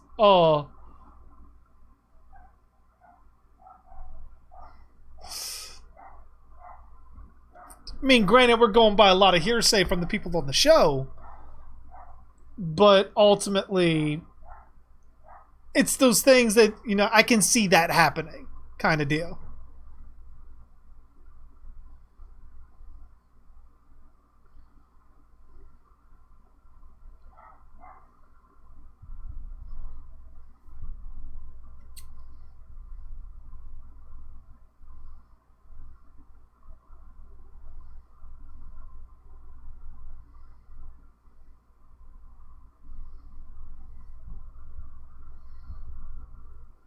But I mean, we could always get a Joe Exotic kind of inspired character in a Friday the 13th series. Like looks and act wise to eventually have an encounter with Jason. That I could say.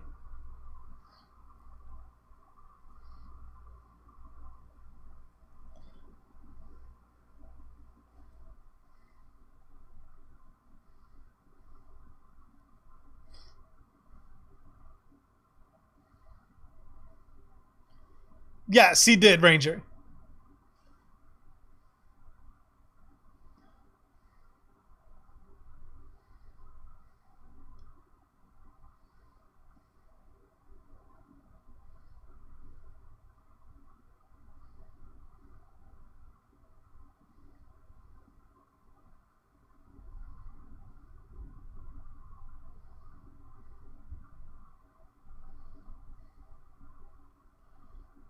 It's like Pablo's getting like frostbite all over his fucking body.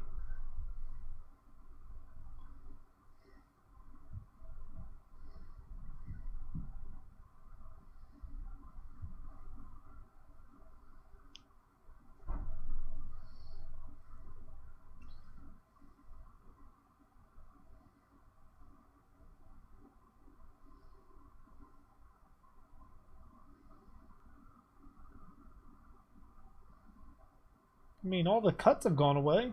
So, I mean, I would assume that that happened for a reason. Joe Exotic as Craven the Hunter. That would be fucking phenomenal.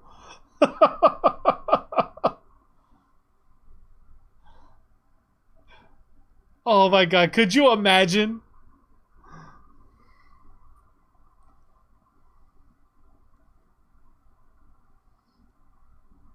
Oh shit, they actually kiss. I feel like I kind of missed that the first time around.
Cheese balls.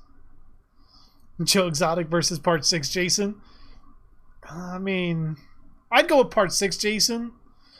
Unless Joe has his tigers. But then again, you never know how Part 6 Jason may react to tigers.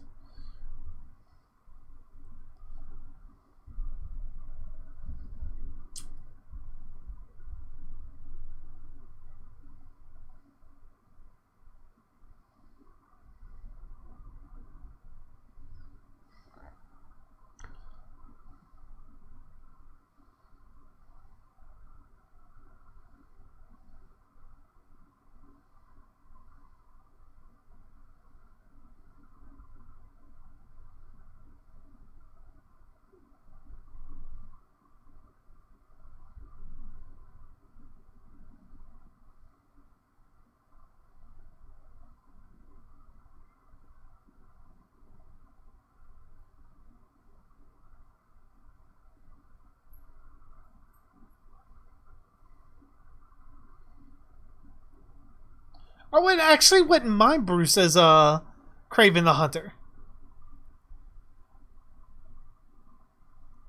Maybe if he was able to get back in shape and stuff like that and slim down, especially being able to use his body type that he has now, and then once he becomes Kraven the Hunter, he's a little bit more muscular.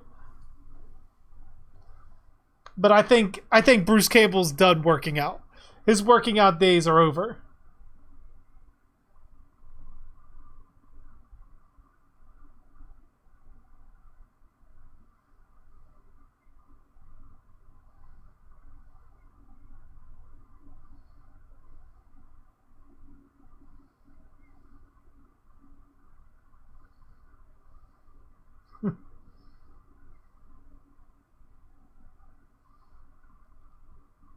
I mean, wouldn't his hand still have the soul on it, though? Did I miss that? I could totally see Bruce Campbell doing Joe Exotic, too. With the way he talks and Bruce Campbell's natural asshole personality that he can bring out, I totally think that he could do that.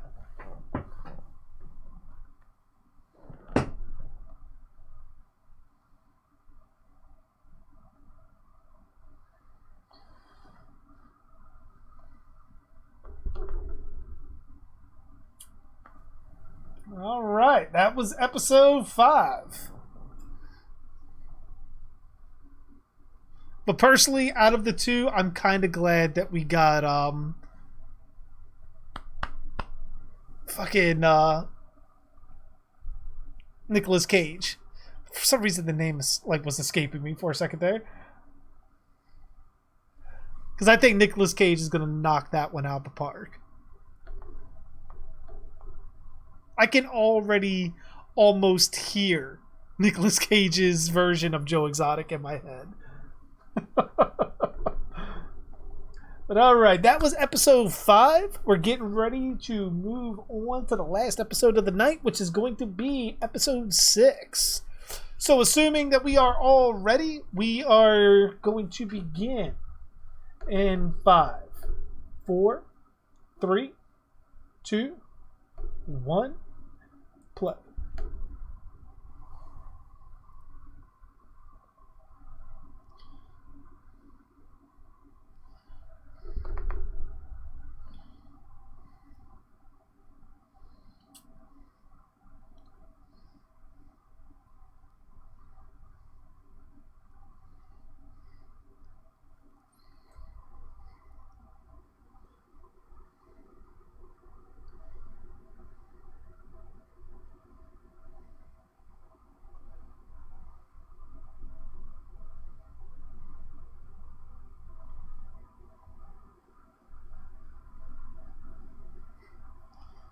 Can you have my cheese balls?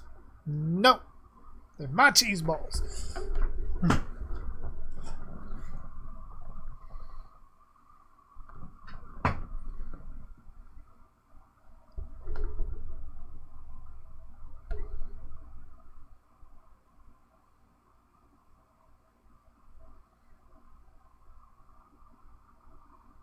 Have I started the next episode? Yes, I have. 1 minute and 10 seconds in.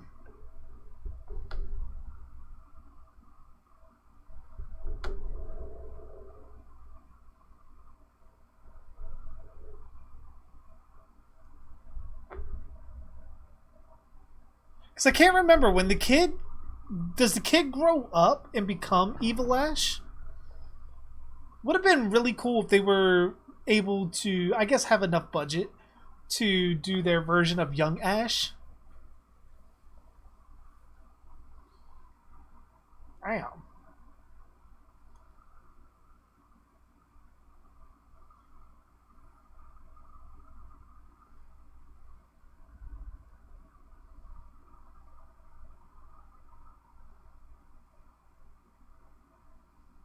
Ow.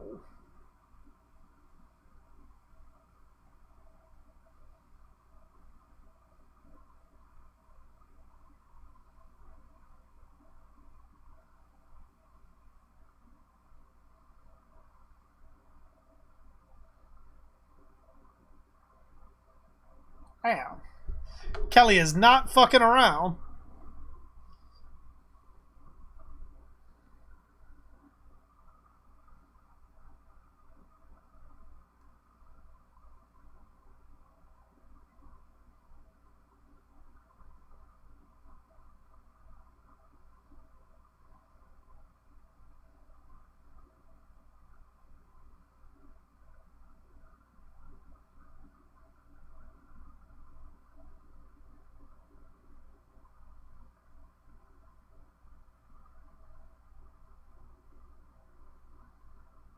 Ooh.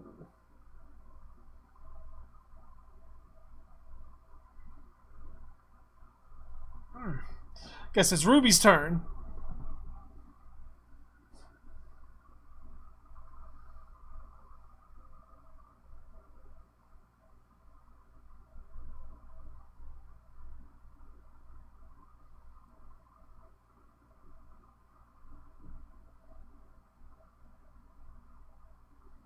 Nightmare Ned. That sounds extremely familiar.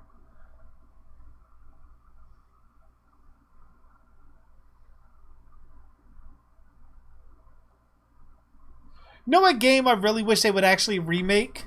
Almost in a much more serious kind of tone, just because I like the concept of it, is Stubbs the Zombie.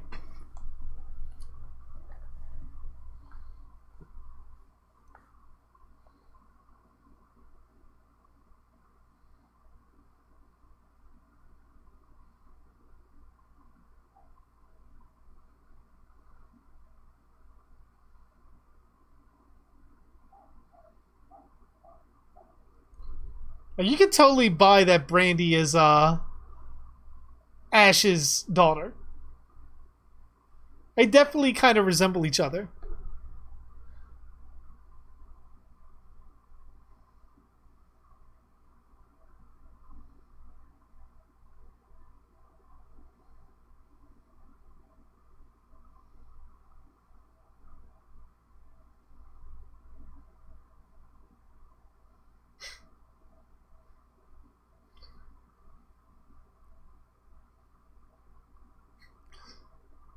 You don't want to walk.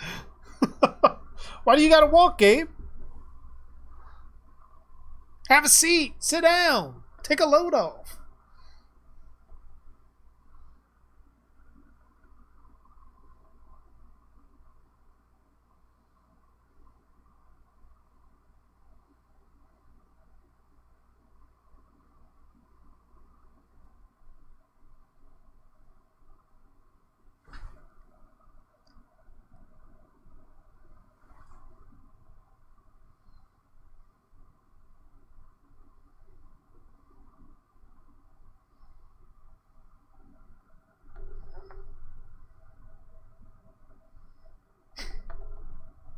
Get discounts on knee pads.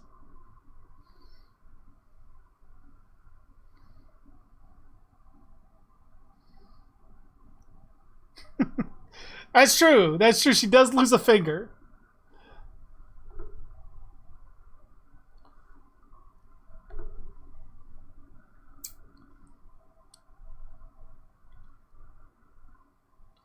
I don't know. I do remember they said a while back they were still looking to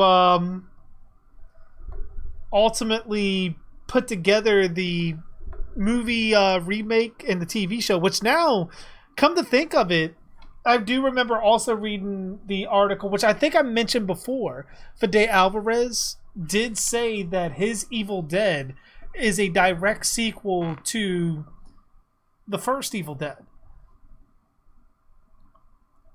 But it's ultimately a branching timeline where sort of similar to my story concept where like I pulled the whole Halloween 2018 thing on it, got rid of all the sequels, started from part 1. Fede Alvarez apparently did the same thing. Started from the end of part 1 and ultimately worked from there. The only thing he doesn't explain is why the book looks different and how the Deadites act differently. But ultimately, in his sequel, it was supposed to be everything that Ash did, getting his hand chopped off and all that. I guess that actually didn't happen in that timeline. So it ultimately was Ash survived the events of the Evil Dead and was going to make a cameo, but that was turned down by Bruce Campbell. If I remember right. You stole my cheese balls. Give them back. Well, that just looked like that hurt.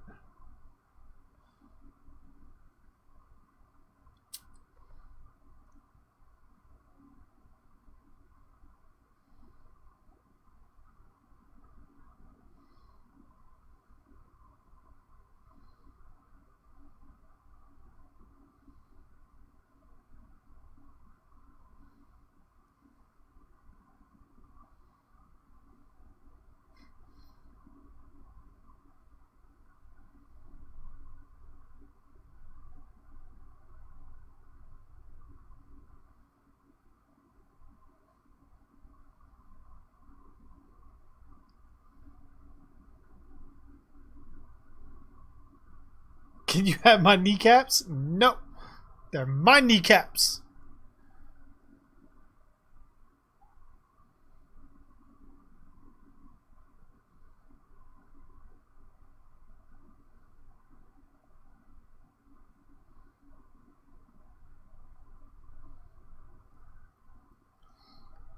I miss the old Halloween timeline. I mean, ultimately, it's for the best for the series.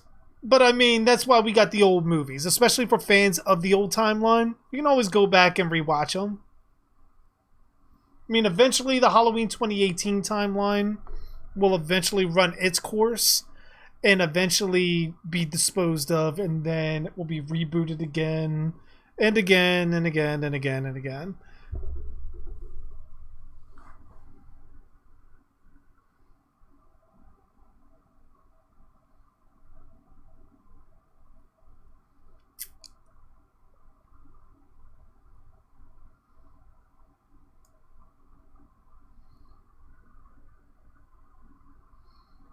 For you, it's Halloween 1 and 2, Devin. Which Halloween 1 and 2?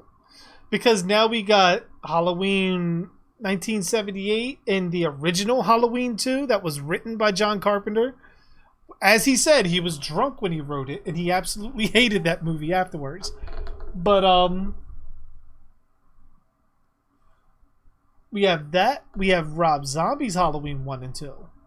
Or we go to the reboot timeline, Halloween 1978 and Halloween 1998.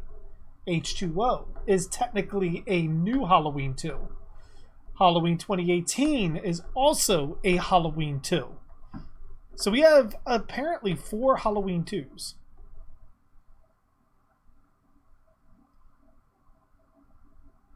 Oh, you have a good night, Machete? Glad you could stop by, my friend.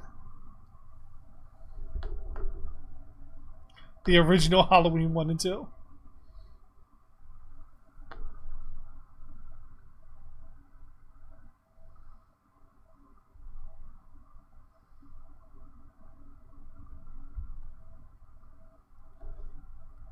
Said 1 through 8, Anthony, that is not the original timeline.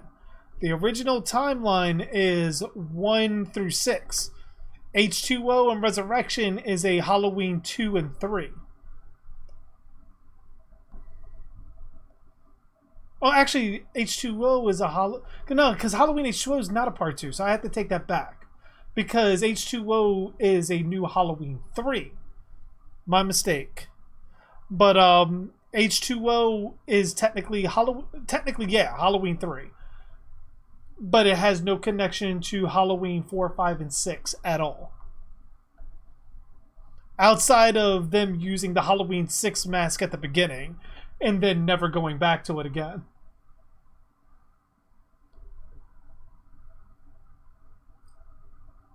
So technically 3 Halloween 2s. 3 Halloween 2s.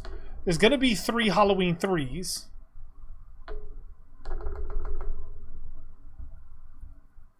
Oh, nice. They actually used the footage from the end of Evil Dead 2.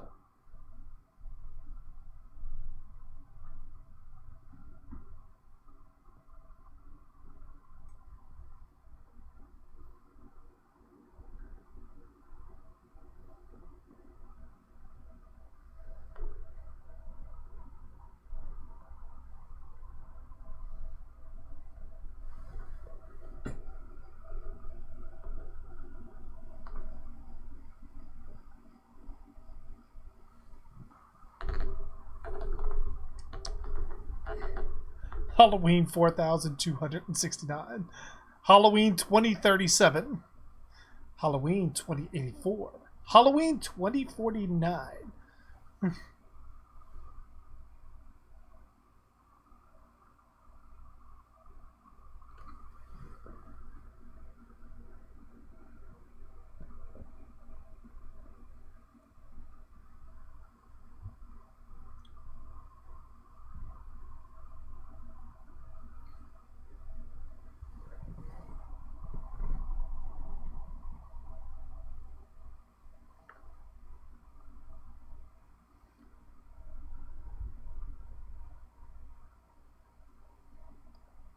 Oh, for you, you like Halloween 1 through 8?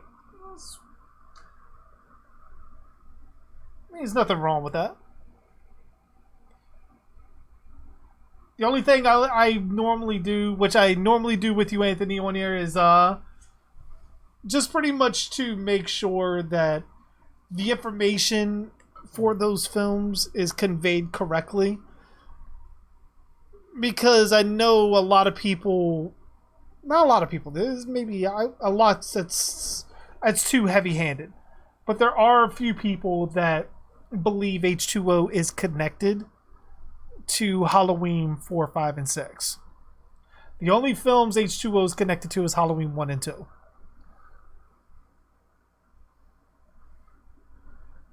So, like, when people are saying, yeah, I liked H2O, but I hate 2018 because they rebooted it, it's kind of a contradiction because H2O in itself is a reboot.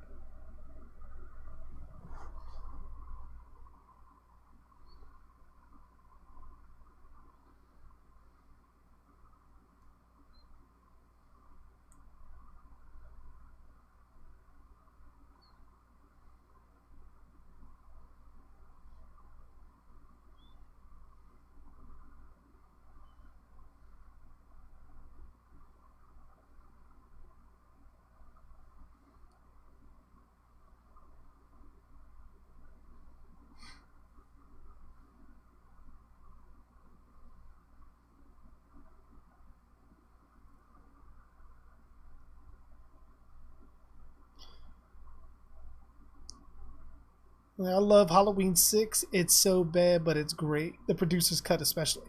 I like Halloween 6 because to me, it went back to being more of a straight-up horror movie. I mean, if you ultimately got rid of the whole cult aspect...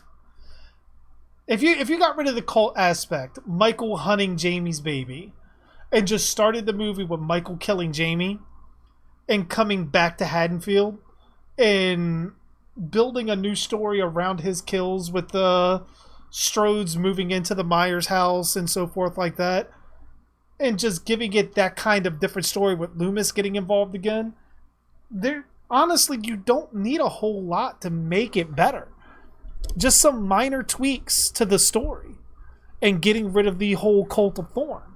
That's all you really needed. You had in that film all of the pieces that you would possibly need to make that movie great, and they just didn't utilize them well enough.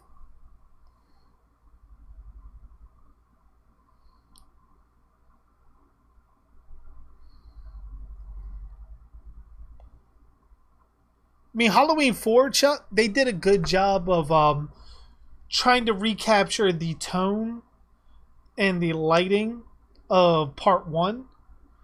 I think of most of the sequels, it probably was one of those that did the better job of doing so. Like the blue lighting, low-key lighting. If they would have got maybe a better paint up on the mask and maybe did the hair a little bit better, would have probably added to the overall greatness. The only thing that bothers me every time I watch Halloween 4 is the fact that they put the shoulder pads on the guy that played Michael Myers. Those shoulder pads are so off-putting and make him look very awkward.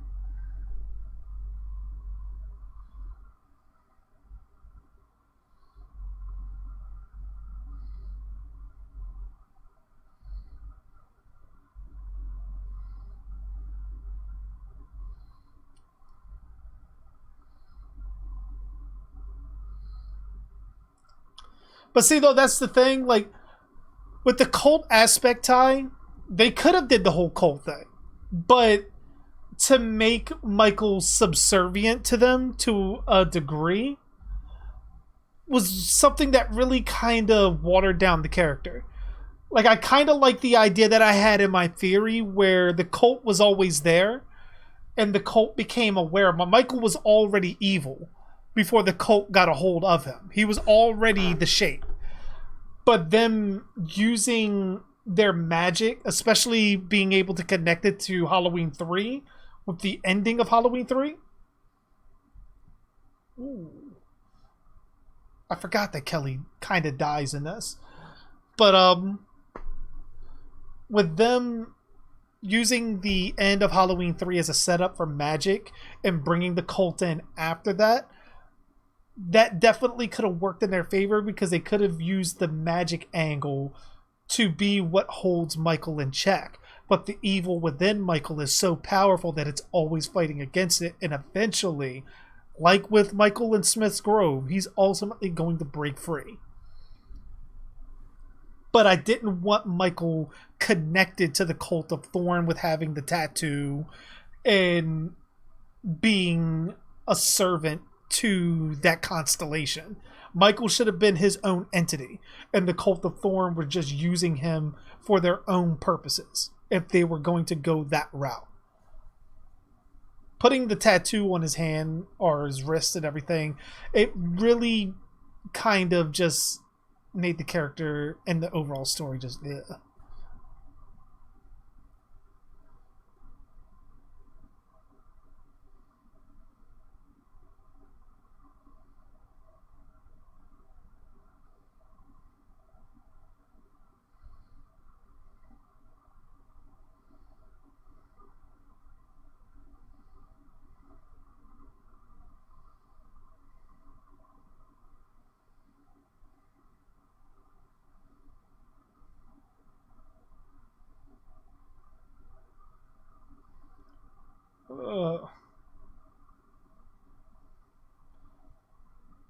So does that mean that he's a dark one?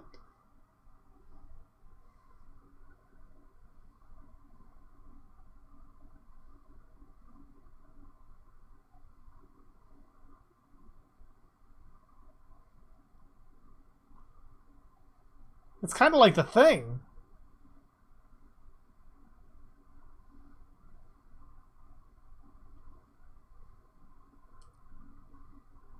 Ooh.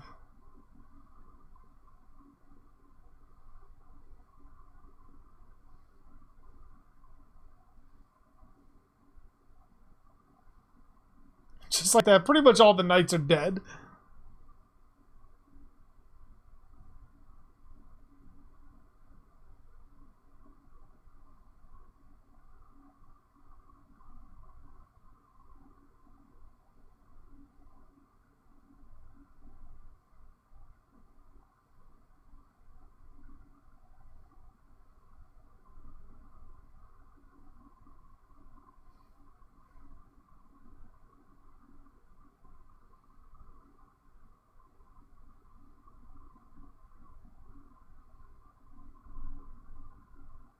Exactly, game.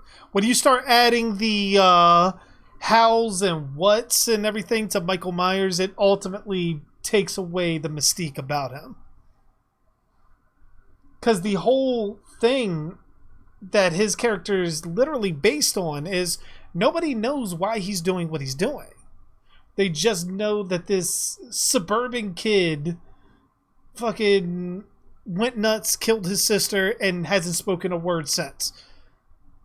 Before that, for all we know, he was the happiest kid in the world that loved his family with everything in his body.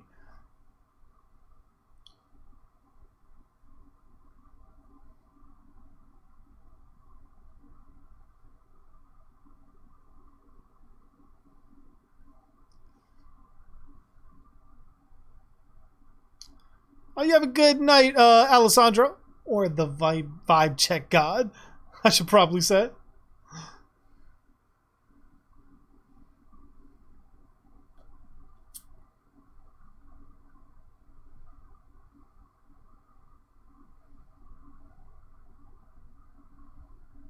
I don't know, the guy there kind of reminds me of like a monster from either The Thing or Resident Evil.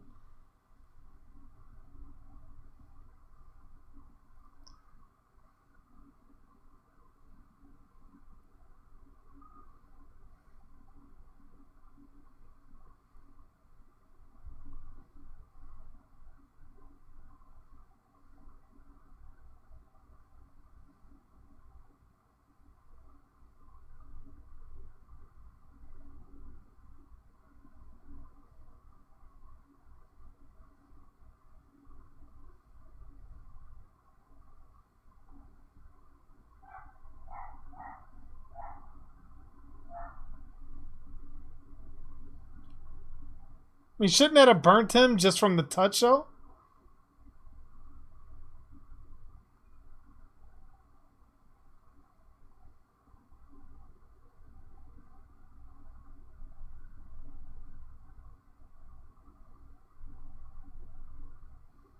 He's got like 2 other heads. Is that enough to kill him?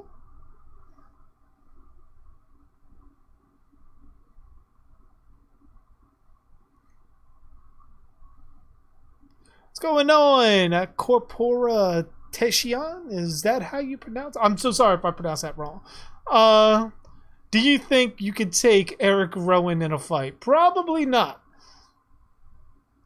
I mean, dude's like what? Like fucking 6'8", 6'9", or some shit? Like, dude, he'd likely like step on me. Dogs are barking? I don't hear any dogs. I have noise canceling headphones, so very few things I can hear outside of it.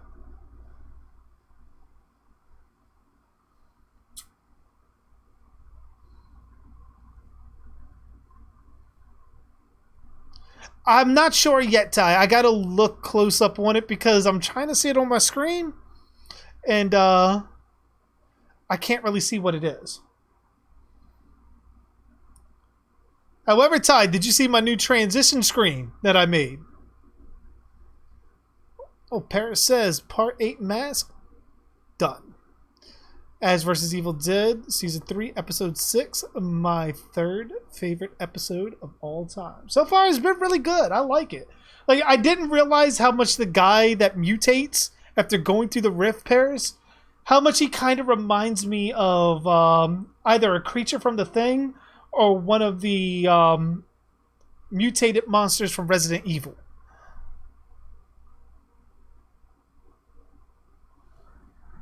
All right, and that's the end of the episode. Yeah, I actually really like that episode.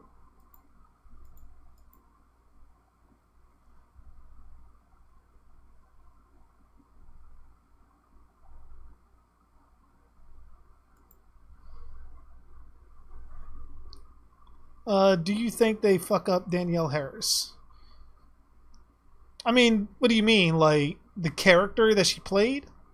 Or they just kind of fucked her over? Because I don't think she was necessarily fucked over. She was the one that ultimately asked for more money in Halloween 6, and they refused.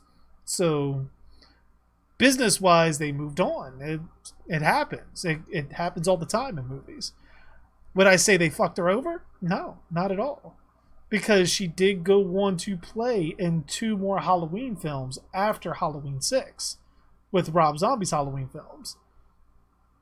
Do I think they should have probably brought her back in some capacity in the Blumhouse films?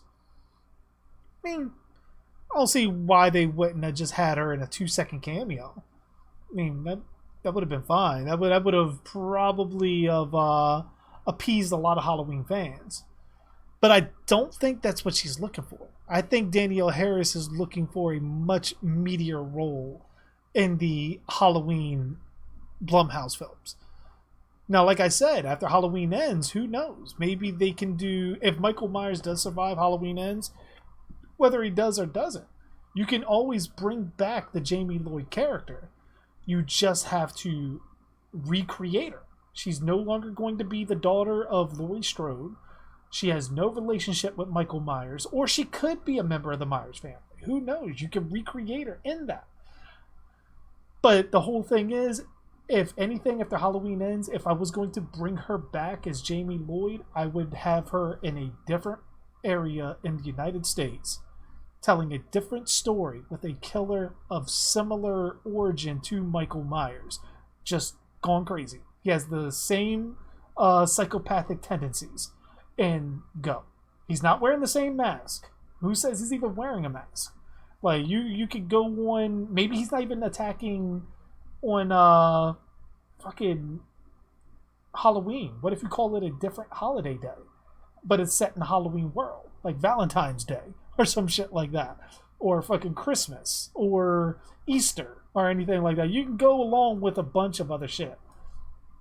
But no, just to answer your question, no, I don't think she got fucked over. It's just the art of doing business. I mean, what were they supposed to do? Once Danielle Harris gave her offer of a price tag of what she wanted to be paid in Halloween 6, and they didn't want to pay it, were they just supposed to stop production on Halloween 6? Like, no, that makes no sense. Not when you have a multi-million-dollar IP that you can make money off of. That doesn't make any kind of sense.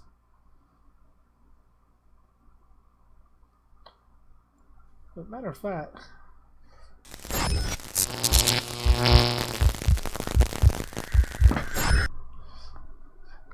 if you're still there, Ty, how'd you like that? The transition screen. Like, I love that thing. And I love how it's like building up. You hear the heartbeat, and it sounds like someone's getting ready to scream, and then it just cuts out. If I got powers, would I use them for good or evil? I would use them to suit my purposes. Whether that be good or evil, that depends on the circumstances.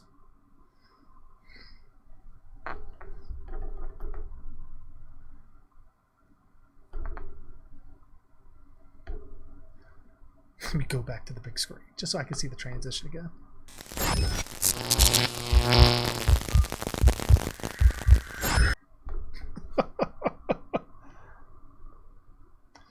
Oh, though, okay, yeah. I got you.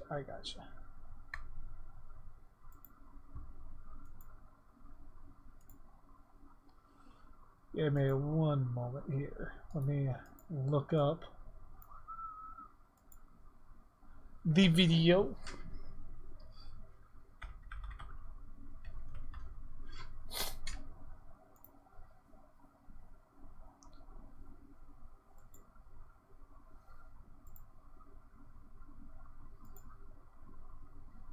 All right. Now, before I play this, Ty, with the audio, is there any music or anything playing that can be copyrighted? Because that is something that I don't know if I can play with the audio on or not.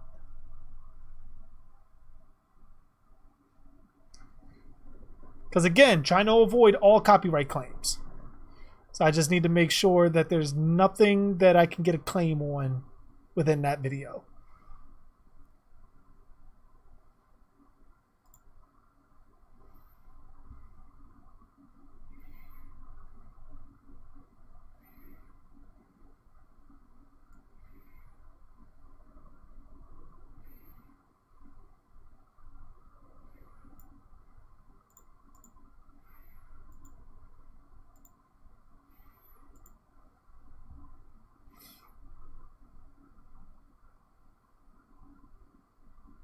Never know, Ty. They might claim that shit.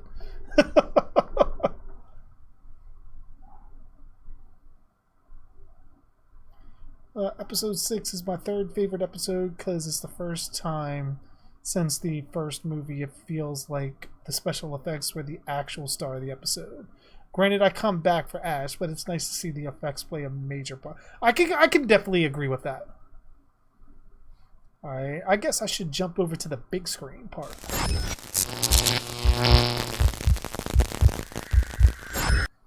And where is my... There we go, the Chrome. Alright. So we are about to see Ty's video. Let's begin.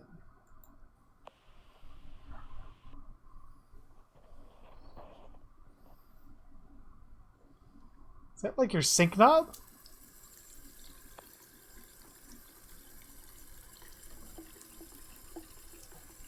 Oh, okay, it's not. I was gonna say, like, is that like your sync knob?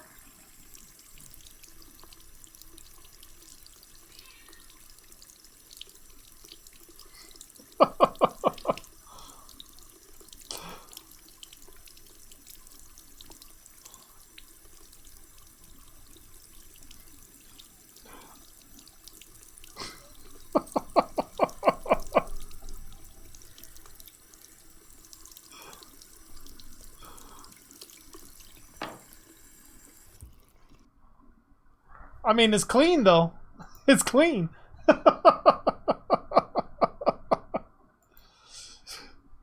Oh, man. You just want to play your play the transition. Who said that?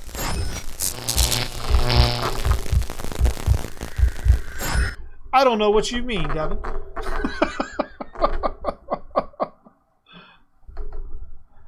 Oh, gosh.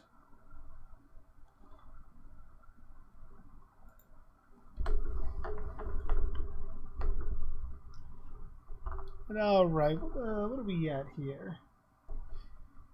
At over 2 hours? Yeah, I think I'm gonna go ahead and wrap it up. I do want to thank you guys for sticking around, watching the 3 episodes of Ash vs. Evil Dead with me, and talking some horror shop with me. But I will be on tomorrow to play some Man of Medan. Oh, it's going to be one solid playthrough, so if someone dies, they stay dead. We're not going back to save them. We're not turning back time or anything like that. We're just playing it straight through. For some reason, there's any kind of issues with that, then we'll always go back to good old DVD. But, that being said, you guys have a good night. Stay safe. And as always, I am JG Dark. And thanks for watching.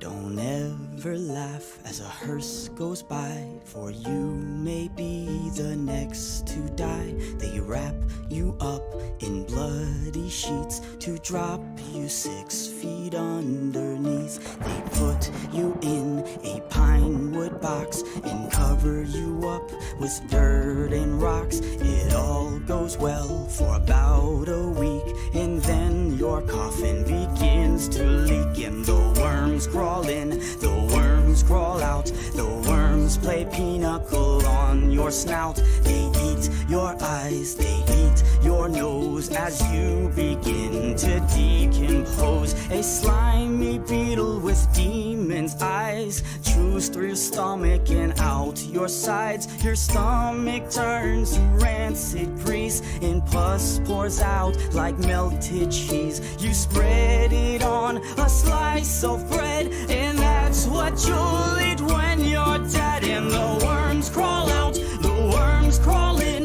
the worms that crawl in are lean and thin, the ones that crawl out are fat and stout. Your eyes fall in and your hair falls out. Your brain turns into maggot pie. Your liver starts to liquefy. And for the living all is well as you sink further into hell. And the flames rise up to drag you down into the fire where you will drown. Your skin melts off as you descend, and Satan tears you limb from limb. Your suffering will never end. And the worms crawl in, the worms crawl out. They'll eat your guts and then shit them out. And when your bones begin to rot, the worms remain, but you do not. So don't ever laugh as a hearse goes by, for someday you'll be the one to die.